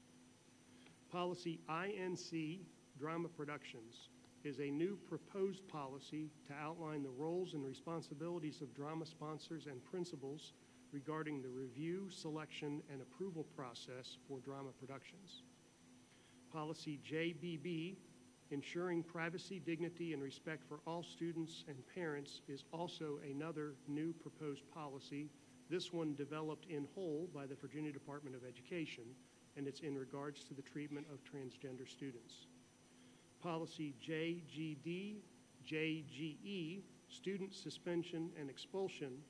Proposed changes to the policy include the addition of state code outlining the authority of the school board for disciplinary matters and clarification on the timelines in regards to expulsion hearings.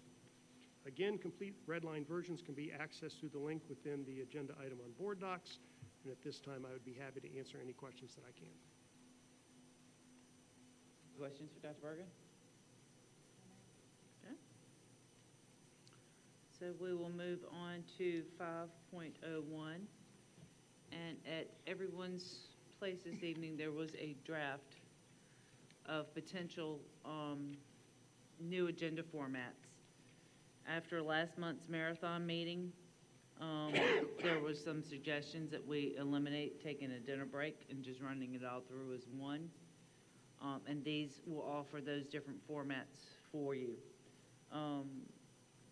I thought we could agree with this by consensus, but then I didn't realize that we would have 2 members absent, and I feel like they need to be here to review it and ask questions. And 2, we just kind of got this tonight for a quick review, and I think we need time to look at it too and put in time. So we'll try to do something with this next month.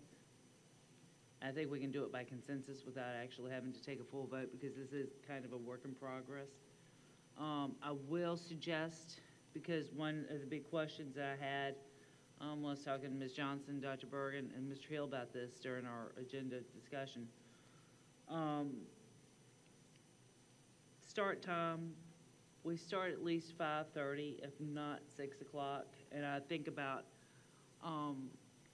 it wasn't that long ago, it doesn't seem like that I was on the other side of the podium coming to these meetings to speak, and it was hard for me to get off from work, get everything settled, and get here in time to speak. So if when we're thinking about a potential new start time, let's either keep 5:30 or 6 o'clock in mind. Change the time we get out then. We haven't gained anything. All you've done is eliminate dinner. Well, we're starting an hour earlier if we start at 7. I mean, if the main part starts at 7. Well, you're kind of right. Yeah, I'd say keep it 5. Keep it at 5. Then somewhere along the lines, then come up with an idea to where we can set that public comment coming in later. Because again, people work till 5, like I did. And I know I'm not the only one. My bubble I use as an example. I would be really pushed to have gotten here to speak, and I'm sure I see Ms. Wood out here who speaks to us quite frequently. You're pushed for time if it would be at 5 or 5:30 even, 6 o'clock, if we could somehow come up with a way to make it more advantageous for the public to come in too. Want to implement this? We're going to talk about it and try to finalize it next month. I mean, because we've got at least 2 new members of the board coming, it would seem like their opinion would be more important with regard to this than mine would be, and we're not going to live under it.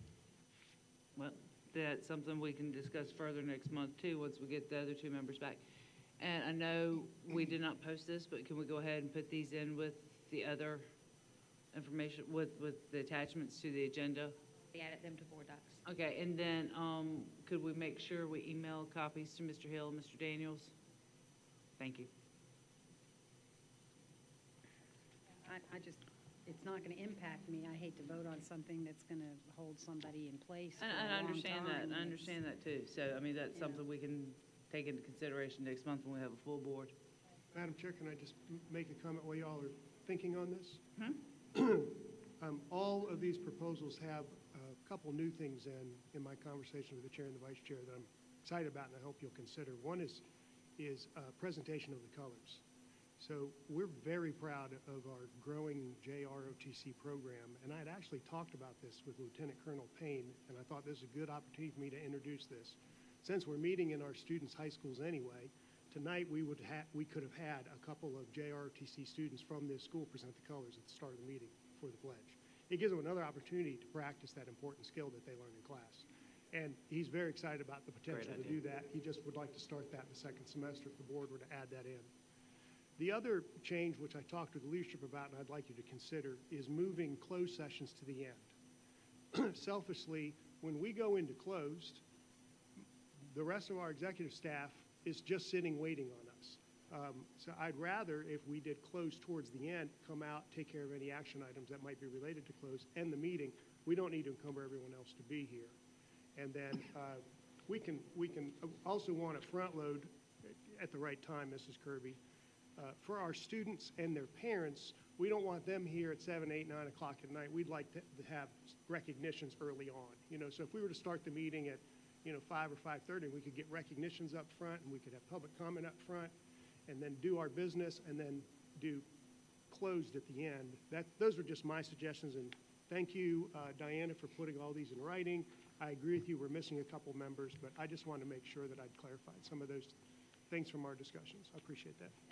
But to piggyback off of what you just said too as well, as far as presentations early at 5 o'clock, if we do have a student athlete who is receiving an award that night, who happens to have an away game that night, then we're forcing them to choose between going to their game, potentially, or coming here to be recognized. So that's something else we need to kind of, or, missing practice or whatever.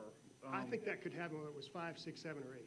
I mean, if they're Yeah, playing, so, they're I probably mean, going to miss. if we can come up with some way to potentially put that down, as something to think about. Okay? So let's move on then to, where are we now? Additional action items? Yes, item 11, additional action items. Do I have a motion, or do we need any discussion for the reappropriation of operating of fiscal year 22-23? This item's coming back from last board meeting. This is the amount left over in our operating fund that's going to be reappropriated to the maintenance fund. Do I have a motion regarding the reappropriation of operating fiscal year 22-23 balance? I heard Mr. Nelms, and who did I hear for second? Ms. Harrison? Okay. Any discussion? All those in favor signify by saying aye. Aye. Opposed? Motion carries. Okay, moving on to 11.02, donation of gift to school. Mr. Hagler, do you need to say anything further? These are coming back. These were 3 donations, one for Thomas Jefferson, one for Liberty High School, and one from Jefferson Forest High School. These were presented at the last board meeting, and it's anything over 10,000 needs board action to accept those gifts. Do I have a motion regarding the donation of gifts to the schools? So moved. Have a motion by Ms. Harrison. Do I have a second? Second by Mr. Holbrook. Any discussion? All those in favor signify by saying aye. Aye. Opposed? Motion carries. Okay, here's the infamous 11.03 that we talked about earlier, PPEA. Mr. Hagler? Yes. As Dr. Bergen was saying, we had prepared a solicited PPA document under our PPA guidelines that the board had passed.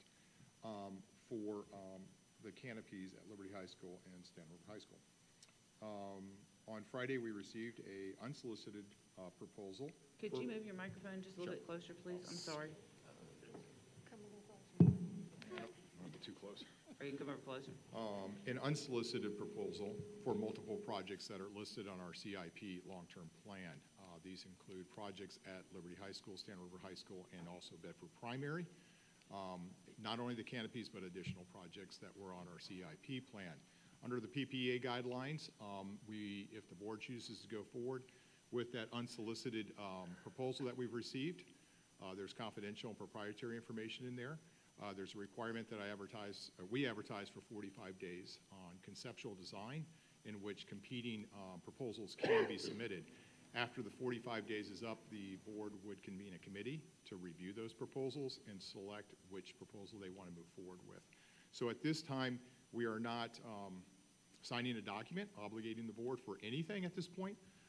If you choose to go forward with this unsolicited PPA, I would advertise, come back to the board after that with any additional proposals, and then evaluate and whether we go forward with negotiations on that. So the only action by accepting this tonight is we go out and advertise for another 45 days to see if there's any competing PPA proposals that are submitted for these projects. Once again, in the projects, can't say a lot about that because it's proprietary information at this point. It will be made public once we negotiate a contract.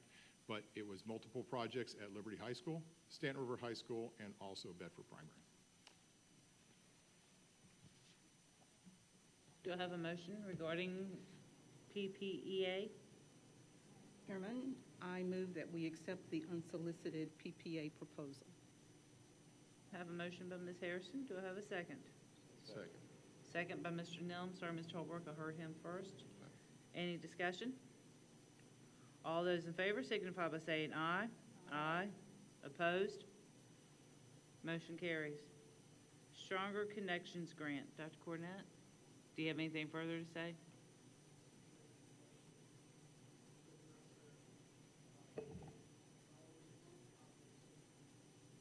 Thank you. Just for the community, we'll just share this is, we're asking for your approval of an application for funding from Title IV, Part A, Bipartisan Safer Communities Act Stronger Connections Grant. This is just more money for increased safety measures and upgrades. We'd appreciate your support with a yay vote. Do I have a motion regarding the Stronger Connections Grant? Chairman, I make a motion that we approve the application for the Title IV Part A Bipartisan Safer Communities Act Stronger Connections Grant. I have a motion by Dr. Mealy. Do I have a second? Second. Second by Ms. Hairston. Any discussion? All those in favor signify by saying aye. Aye. Opposed? Motion carries. Moving on to item 12, Superintendent's Report. Dr. Bergen. Thank you, Madam Chair. I've got a number of comments to share with you, so please strap in. I'd like to lead off and share some thoughts with you regarding a local news report circulated in the past month about an individual student who was asked but refused to remove a flag from his truck.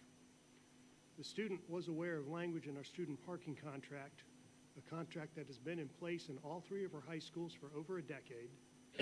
And the contract states, and I quote, "Large flags or banners are not allowed to be flown or displayed on vehicles due to their distractive nature."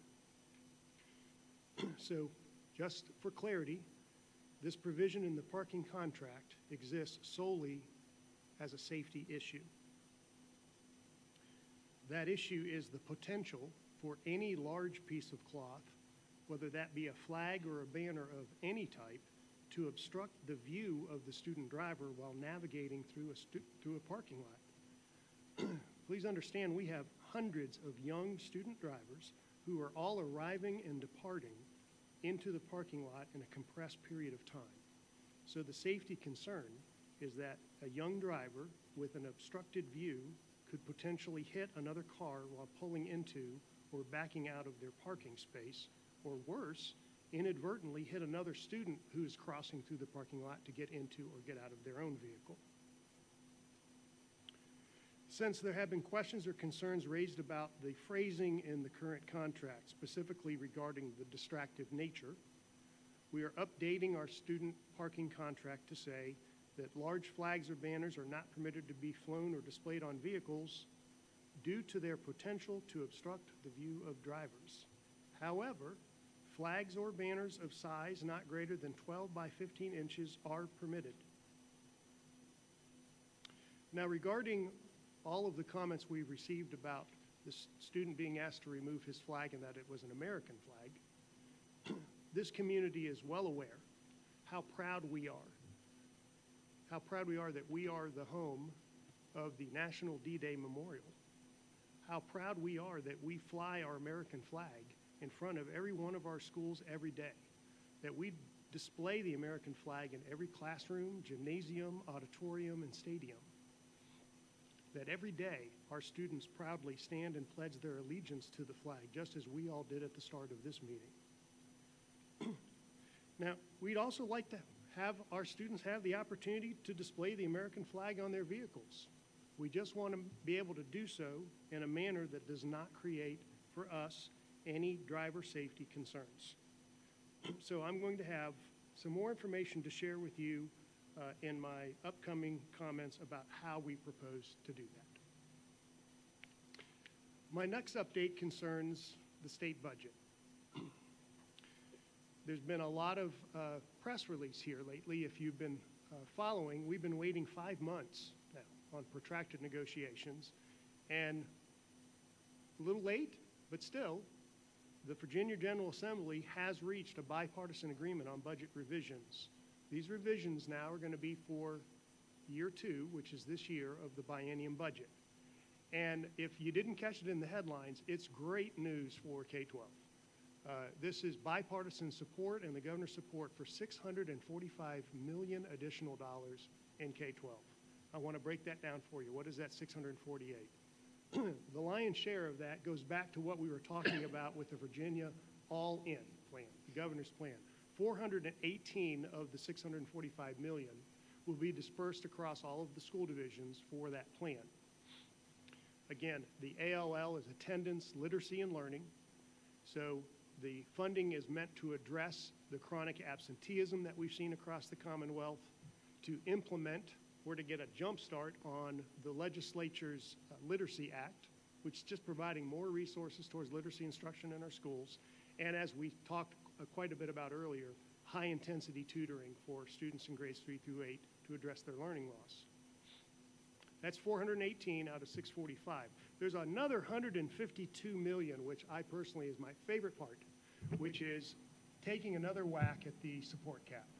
So the support cap was put in place during the recession. It was a budget-saving measure. It's really shortchanged public education for decades now. And through this bipartisan agreement, there's $152 million being added back into public education. That is determined because the current support cap ratio is 21 support positions to every 1,000 students. This increases that to 24 positions. Now, 3 positions you might not think is that much, but with 9,000 kids times 3, that's 27 positions being funded by the state that hasn't been funded previously. And that change in the support cap isn't just for this year, but then we've taken another whack. So in future budgets, it's back into the baseline budget. So that's really great news for K-12 education. There's another $54 million.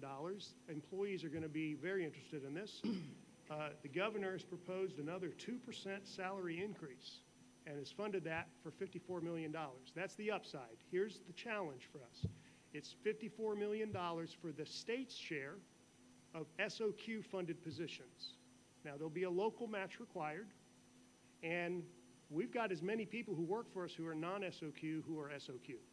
And we're not going to give, or I wouldn't propose to this board through our Budget Finance Committee, that we only give a raise to the SOQ-funded position. So to fund everyone, we're going to have to come up with all of it for non-SOQ. We're going to have to come up with our part for SOQ. But still, it's great news, and there's $52 million towards that effort from the governor and the legislature. There's another $20 million in there for flexible grants for school security, and another $6.7 million to expand the Virginia Literacy Act. So all in all, really great news. It's a bipartisan budget agreement. There's language that establishes or requires a legislative work group to review and prioritize the recently released JLARC recommendations and develop long-range implementation plans due back to the General Assembly by next November. I'm just going to caution board members, we've not received the calc tool. The calc tool drives everything. That's where we get the specific numbers. So once we do receive it, and we anticipate getting it in the coming days or weeks, if not sooner, we've already scheduled a meeting with the Budget and Finance Committee to meet on October 9th. And at that time, Mr. Hagler and I will be prepared to discuss some proposed revisions to our current budget based upon, there's requirements for this new funding, so there's not much to discuss there, but to discuss with the Budget and Finance Committee first how we would like to use the additional funding when we make some budget adjustments. But here's some of the detail I can share with you because Mr. Hagler and I received some information through I think it was through VAS I received this information. We're projecting that we should see approximately $5 million more in funding towards Bedford County. Again, the majority of that $5 million, or $3.3 million, is going to be required to go towards All-In Virginia to combat chronic absenteeism, to accelerate the Literacy Act, and to provide high-intensity tutoring services. So the money's there. The remaining, after that $3.3 million, we anticipate we're going to see about $500,000 in state funding towards that 2% salary increase for SOQ-funded positions. And then, as I shared earlier, we're going to have to figure out how we're going to make up the local share and how we're going to, see that all of our employees in a non-SOQ funded position also see a raise. However, we anticipate about $1.2 million in funding because of that adjustment on the support cap. So Dr. Mealy, that's really the money that we're going to talk with, and Mr. Nelms, with your committee, is how to use that $1.2 million. How much of that do we put towards meeting the salary increases for all staff? Once we've worked through that, then we'll talk about the other priorities of the board. Is there any funding left to go back and look at the compensation study and finish out those employee groups that we weren't able to accomplish previously? Is there any money left to put additional funds aside for the pending reversion cliff? Is there any money left for the expansion of middle school sports? So that'll be a conversation that we'll have first at the committee level, and at the next board meeting, we'll look forward to bringing recommendations to you after it's been vetted by your committee. So that's that on budget. I'll just pause there to see if there are any questions about the budget information. Questions? All right, next I'd just like to add a couple more comments about the accreditation results that we shared with you earlier this evening. The results, they certainly do provide further evidence of our challenging work, but we have dedicated administrators, teachers, and support staff, and they are working every day to help lift our students up and move us forward and past the pandemic and the effects of the pandemic. We provided a high-level review, board members, for you tonight of our division accreditation status. However, parents, if you'd like to have a more detailed view of your child's school and their results, we've added a new link on our division website as of yesterday. If you go to our landing page and you look for the areas of support, from that drop-down menu, there's a link for strategic planning. On that strategic planning site is where you'll find this new link that takes you directly to the Virginia Department of Education, to the school quality profiles. They are published annually and have just been updated with this newest data published by the VDOE. Those school quality profiles provide detailed information at the school level on student achievement, college and career readiness, program completion, school safety, teacher quality, and many other topics of interest. We've also added another link as of yesterday on that strategic landing page, and that is to a progress monitoring dashboard for our school division's strategic plan. This progress monitoring dashboard will be updated on an annual basis so that we can provide our community the latest results on our key performance indicators that are included in our school division's 5-year strategic plan. As made clear in the accreditation presentation earlier tonight, the challenges here are the same challenges that every other school board is learning about in their school board meetings this month. In fact, I just want to quantify that for you. This might shock you. There were 18 school divisions in total, 18 out of 132 across the entire state, who either maintained or increased their standards of learning pass rates based on this latest data. I'll say that one more time. 18 out of 132 were able to better themselves.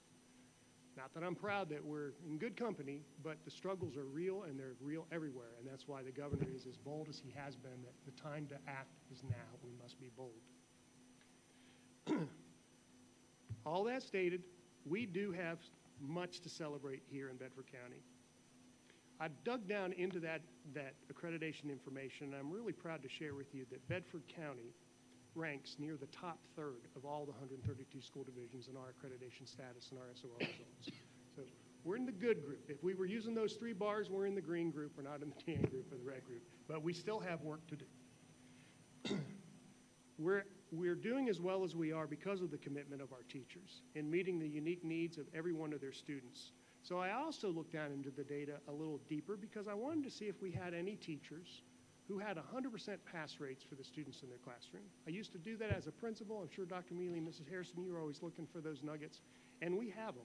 So across the school division, we have dozens of teachers who had 100% pass rate. So I just want to lift up 3 teachers tonight and just name them and thank them for their dedication. I'm going to start with Nicole Francis. Nicole is a 3rd grade teacher at Thomas Jefferson Elementary School, and Nicole had all of her students pass their 3rd grade SOLs in both reading and math. Congratulations to you, Nicole, and to your 3rd grade students. Rachel Manley, that last name might be familiar to you. Rachel Manley was a first-year teacher last year at Liberty Middle School. First-year teacher with a 100% pass rate for her Algebra 1 students at Liberty Middle School. Way to go, Rachel.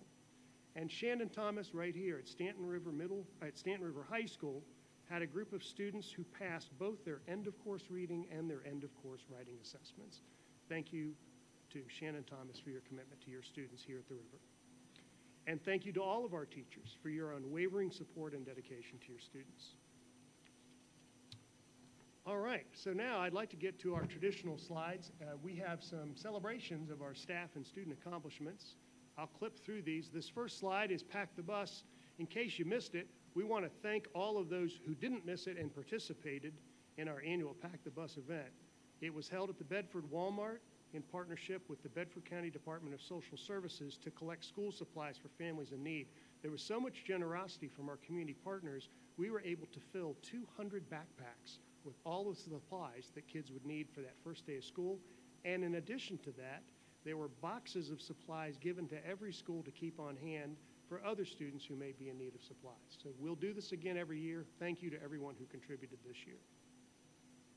Once all those supplies were handed out and students and parents met with their teachers during back-to-school night, our students returned to school on the 14th of August.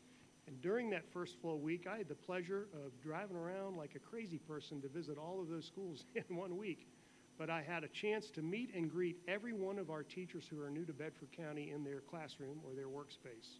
And while visiting schools, I was so pleased to observe our students and our teachers and our staff looking very confident and comfortable in their environments.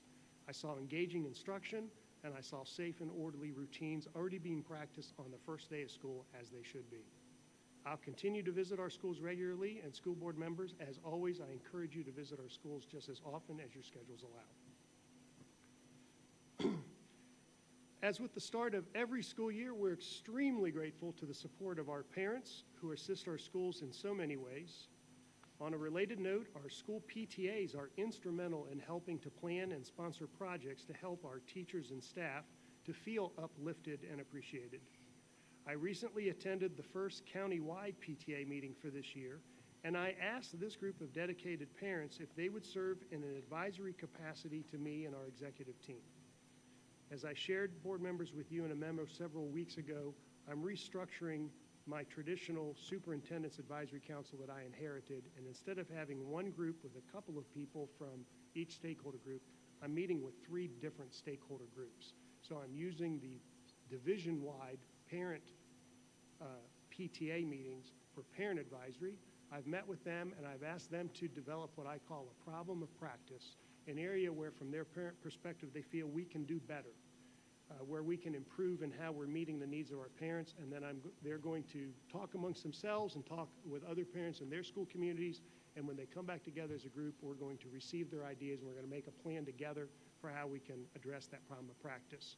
As I shared with you in the memo, I'm doing the same thing with our recently crowned Teachers of the Year, so I'm going to meet with that group, and I'm going to call them my teacher advisory group. I'm going to ask them to develop a problem of practice. And we currently have applications out through high school principals for expanding our student advisory group, and I'm going to meet with a group of students, large group of students from each of our 3 high schools, again, to develop a problem of practice from the student perspective and work with them together what we can do to improve the experience for them. That will all culminate. I'm going to ask those students to present to you at the end of this school year so you can see what we've talked about and what they've had to share. I'll invite the parents to do the same, and I'll include the teachers as well. If you missed it on our Facebook page, gosh, these 2 folks are just amazing. I had a chance to recognize through our Bedford's Best program, which again is a partnership we started last year with the Bedford Area Educational Foundation to lift up 2 staff members each month who just go just above and beyond as teachers and as humans to make the world a better place. Congratulations to this month's Bedford's Best recipients, Bedford Primary School's Katie Clark, just a wonderful person, and Forest Elementary School's Sarah Jean Harf. I had the pleasure of visiting with both of them in their classrooms to present them with a gift of appreciation for all that they do. If you would like to nominate a teacher or a staff member, I'd just love to do this. Please send us your nominations, and we will pick 2 people each month and lift them up. While we're honoring important figures, I thought it was appropriate that we pause because this year marked the 60th anniversary of Dr. Martin Luther King's I Have a Dream speech, which he delivered on the 28th of August, 1963. I'm not sure if that dates anybody in the room, but that was 60 years ago. This speech is widely considered to be one of the most important narrations of the 20th century. While it has universal appeal, it's the enduring phrase, I have a dream, that helped to secure the passage of the Civil Rights Act in 1964, and Dr. King's words continue to resonate today. This past Monday marked the anniversary of the attacks against our nation on September 11, 2011. Someone was commenting to me recently that our children who are in our school now were not alive on September 11, 2011. We've reached that point where all of our students were born after that time. So it's even more important now that we talk about this so that they understand that experience that we all lived through. So each year on the 11th of September, which is known as Patriot Day, we honor those firefighters, those law enforcement officers, those service members, and all those first responders who answered the call of duty, as well as all of those brave civilians who either lost their lives or who rushed into the action to save the lives of others. Their courage embodies the American spirit and resilience. Their heroism continues to inspire generations of Americans. So our schools do commemorate Patriot Day each year by flying the freedom flag and by teaching students about the events on that fateful day. So just by way of example, as I've shared on this slide, Forest Middle School played taps at 8:46 a.m. to mark the time when that first plane hit the Twin Towers. And Montvale Elementary School and Big Island Elementary School both invited first responders to come out to the school and speak with the students and share with them more about the work they do today to save lives and about remembering the importance of that day and all those first responders who gave their lives that day. Also, as celebrated in September, is Constitution Day. This recognizes the adoption of our United States Constitution on the 17th of September, 1787 in Philadelphia by the delegates to the Constitutional Convention. To celebrate the anniversary of Constitution Day, teachers incorporate interactive games, activities, and videos for their students to help them learn more about the importance of the Constitution. The school division also received and distributed donations this year to all of our 7th grade classrooms from the 917 or the 917 Society, which is a nonprofit organization dedicated to empowering the next generation of American citizens. And so now I want to come back to that previous topic about our student parking contract and frame it in this conversation in my updates tonight about patriotism. As we shared in a news release several weeks ago, several local patriotic organizations have stepped forward, including the American Legion Post 54, the National D-Day Memorial, and the Bedford Boys Tribute Center. Each of these organizations has been and will continue to receive donations in order to purchase and provide complimentary American flags of an appropriate size to be safely flown on vehicles for any student driver who wishes to receive one. All of the donations that are being collected are being receipted by the owners and operators of the Bedford Boys Tribute Center, Mr. and Mrs. Ken and Linda Parker, two other wonderful human beings. Matter of fact, I spoke earlier today with Mr. Parker for about the fourth time on this. He is just so energetic and enthusiastic about this community fundraiser. And he shared with me today that there has really been recently an outpouring, and he has received hundreds of dollars in donations, and he hasn't even checked in yet with the American Legion or with the National D-Day Memorial. But all funds will be receipted by the Parkers. They are going to be accountable for those funds. They've already done the work, and they're ready to order flags. However, they would like to ensure that every student who wants to have a flag can receive one. So if anyone in attendance here tonight or anyone listening has not yet had an opportunity to make any monetary contribution, please go by the Bedford Boys Tribute Center or by the National D-Day Memorial, or if you know someone who is a part of the American Legion, any of those organizations will receive your monetary donation and get them to the Parkers. Board members, in front of you tonight, Mr. Parker gave me some flags for you. He wanted you to have. These are the flags that the Parkers intend to order. Again, they'd like to have enough for every student. These are flags that when you're driving to a sporting event, you see folks have their school colors out and they're flying their flags off their side mirror. You know what I'm saying? It's got a clip that you put on your window and the flag flies. That's what these are. The Parkers found them and they're ready to order them. And they would like, again, to have enough for every student driver who would like to have one. Mr. Parker, I think, has a great idea that we work with the Bedford Boys Tribute Center to distribute these flags on or about November 11th, Veterans Day, so that we can yet have another way of teaching the importance of patriotism and respect and honor for the American flag with our students. All right, now wrapping up my comments. Here are the three things you need to know for this month. September 19th is National Voter Registration Day. So I really want to make sure that our high school students who are of age to participate in our democracy are paying attention. September 19th is National Voters Registration Day. If you're interested in voting in the November 23 elections, you have to be registered to vote. You have to do so by Monday, the 16th of October.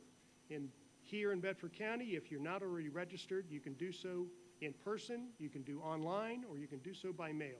If you wish to register in person, visit the Bedford County Office of Elections on Turning Point Road. Number two, Hispanic Heritage Month begins on the 15th of September and continues on through the 15th of October. And this is a sustained period of time for us to honor the history, diversity, and contributions of Americans with roots in Latin America and Spain. And as we do with other celebrations like this, we do offer suggestions to our teachers for how they can lift up and help students within the curriculum learn about the importance of our Hispanic students and those in our community and across our country.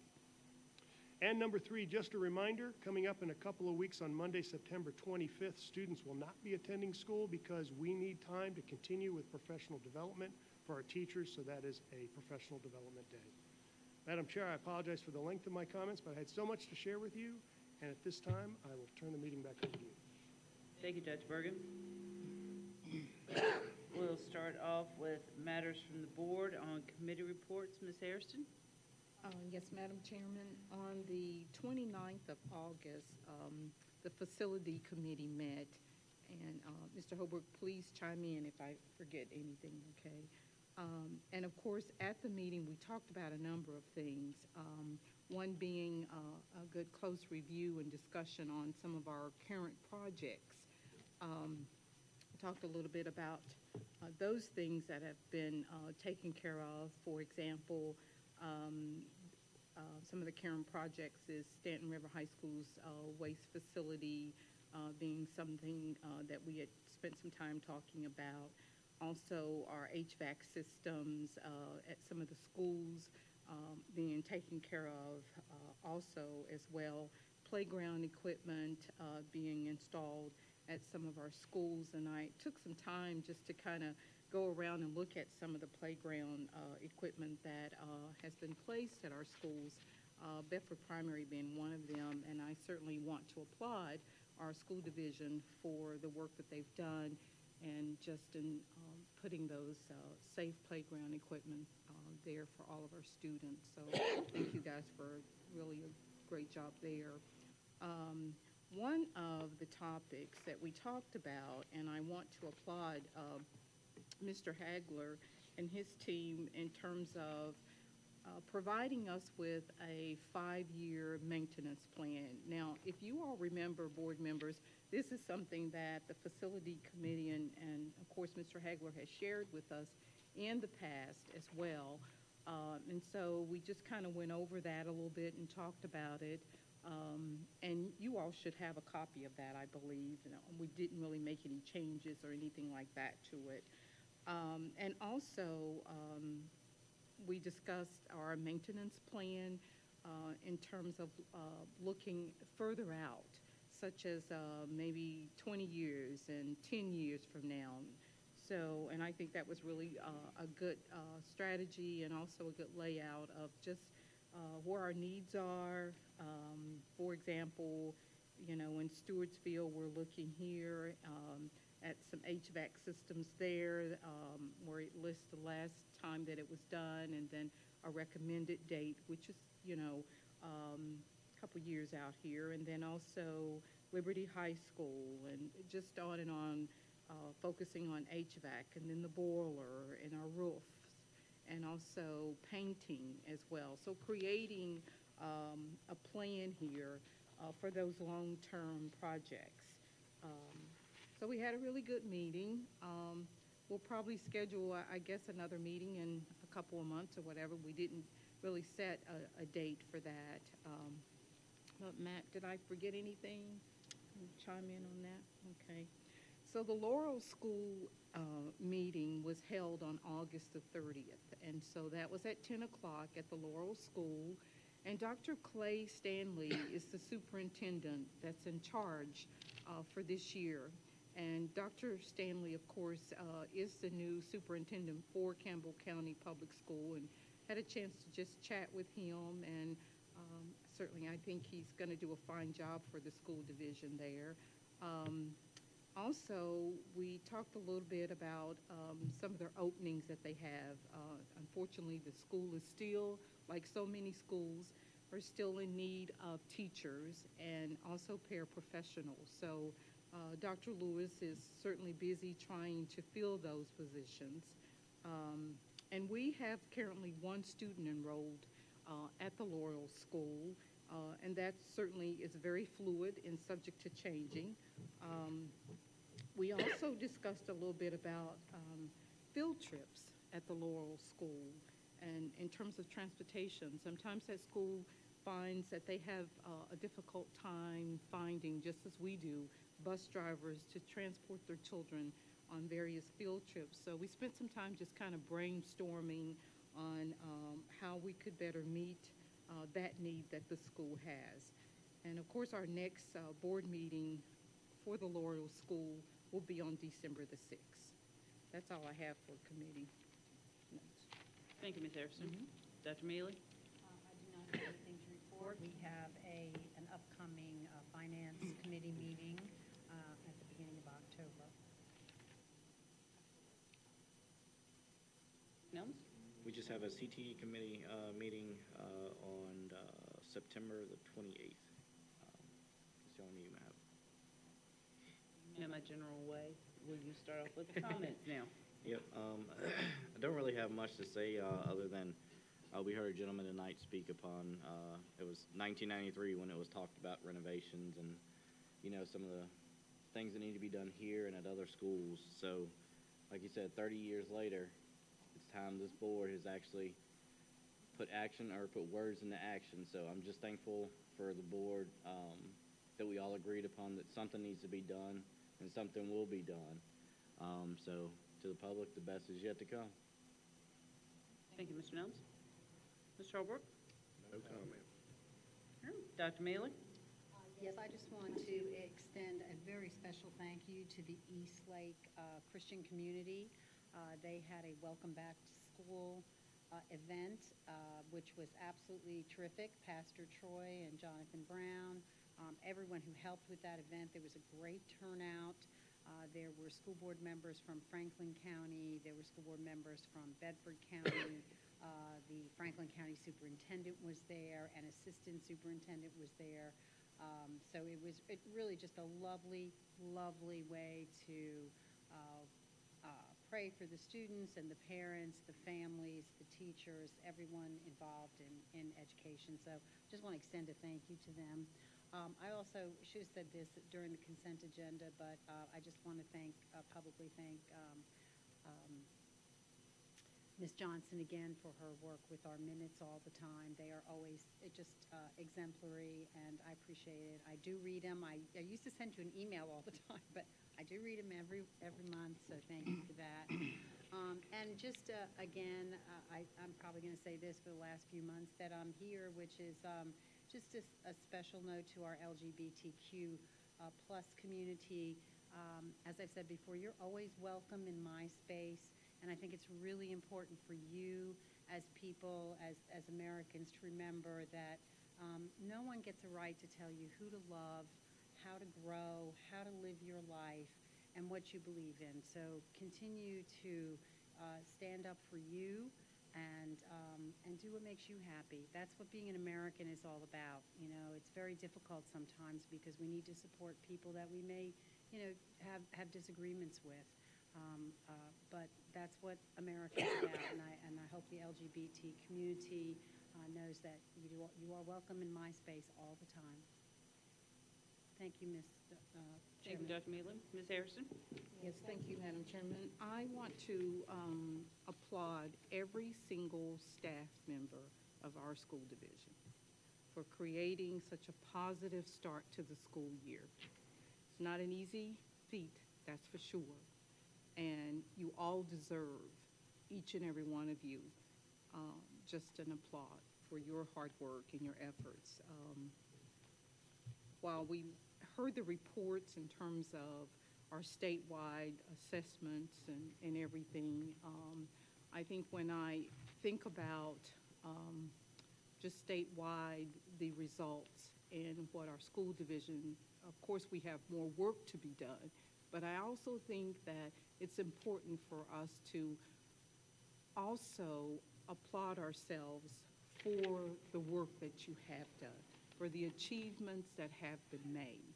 They weren't easy, and I know there's more work to be done, absolutely, but I do think that I want to applaud you all for the efforts and for the accomplishments, and I look forward to seeing and reviewing and knowing that our students are just going to soar even further. I want to thank Mr. and Mrs. Parker for the flag. That's so generous of them, and thank you so very much. That's all that I have. Okay. Thank you, Ms. Harrison. As always, I'll get to bring up the end. First of all, belated happy birthday to you, Ms. Harrison. Well, thank you. 29 one more time. Yeah, 28, holding right there. Well, actually, she's 21 with I don't know how many years' experience, but good for her. And as Dr. Bergen said earlier, I'll put in a shameless plug just about every month. So I'm putting in my shameless plug for substitute bus drivers and for paraprofessionals. We definitely need substitutes to pick up the routes when drivers cannot be there, but we also need them for activities. I noticed that I got an email reaching out to parents that could drive the activity bus, and so if we're calling on parents to drive buses, it'll remind you of the days when the students used to drive bus routes. So we need to get some people in here. If you know anyone, please ask them to get in touch with us. It's National Suicide Prevention Week. I know this is a topic usually avoided, but it's necessary to talk about. Parents, please educate yourselves of all of the warning signs and make a true effort to keep the lines of communication open with your child. As most teens are, if you're like mine, they think parents won't understand, they won't listen, or are just plain dumb. But make sure that there is someone in their lives that they can go and talk to, someone they trust, whether it's your pastor, whether it's a mentor, whether it's a coach, whether it's their uncle, aunt, whatever. Make sure that they have someone to talk to, a counselor, and encourage their involvement in extracurricular activities. I know I boost extracurriculars and sports a lot, but I know what that does for a child's self-esteem. And that is what we need to do. We need to make sure our kids are involved, and we need to do the best we can to keep them safe. Because just in this instance, an ounce of prevention is worth something that would be completely unfathomable. I would like to extend my sympathies to the family of B. Fowler, former teacher at Bedford Elementary School. She was the teacher everyone wanted to have. And she remembered her students long after they were adults. She would come up to me and call me by name. And now that I'm looking back on it, her way of teaching was amazing because she made learning fun. She made the children want to be there, and you made sure you left her class to make her proud. And Mr. Nelms just handed me a note a few minutes ago, too, that wondering if we could have a moment of silence for the 9/11 victims. But I also would like to have a moment to include the Fowler family in that moment of silence. If you would join me, please.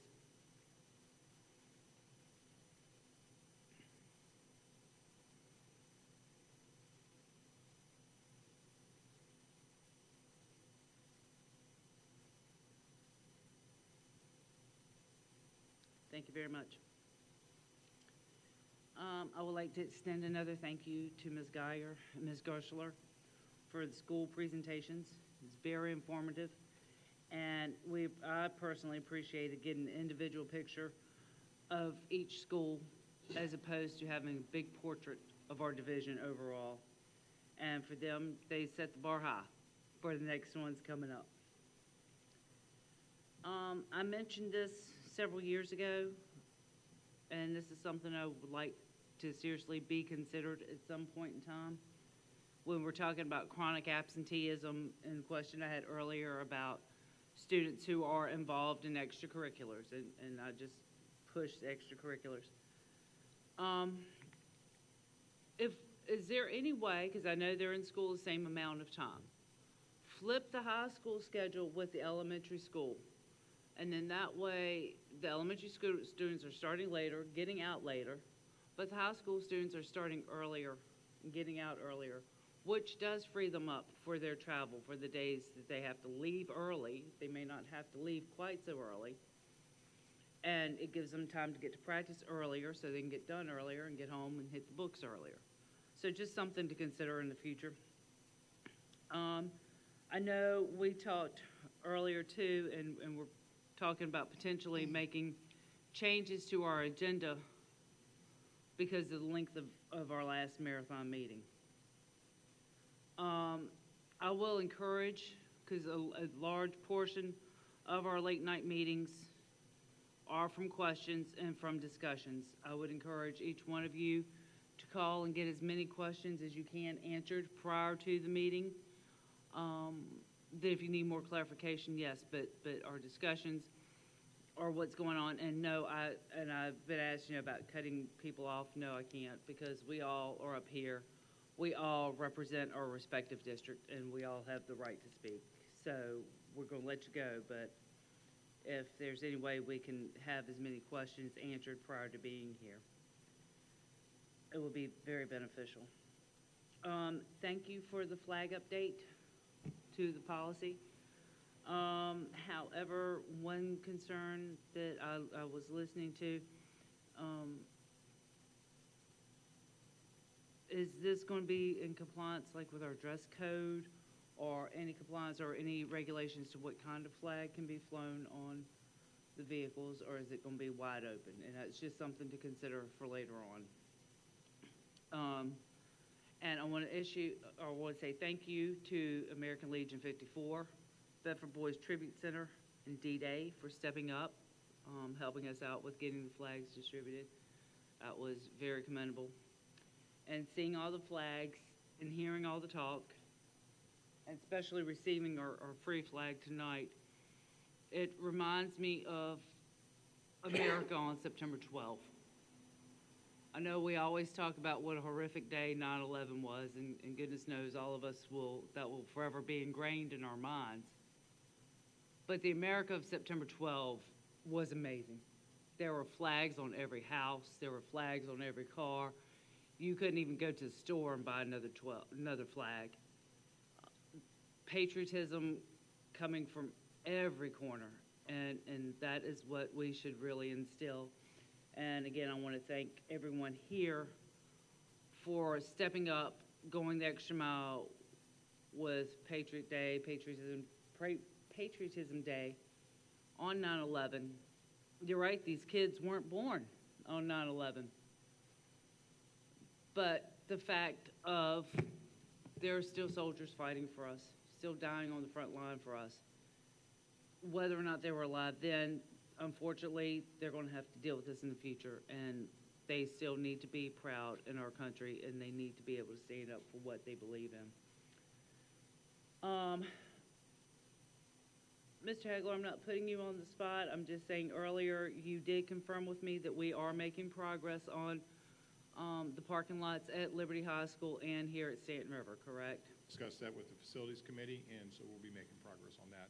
We'll be bringing data back to that committee, looking at different options, so we can move forward with that and get those out for bid. So yes. Perfect, perfect. I just want to make sure we are moving forward. And I'm going to echo what Mr. Nelm said earlier, that he's thankful that we are moving forward with these CIPs. We are long overdue. I know Liberty as well as Stanton River, we've been told for years, I know I've been out of school 35 years at least, we've been told, just wait, it's coming. It's coming. Well, we've been waiting for years, for at least 35. It's on the way. Just be patient with us. It's on the way. Now, with that being said, do I have a motion to adjourn? I have a motion by Mr. Nelms. He was the one I heard first. Second by Mr. Holbrook. Any discussion? Meeting's adjourned.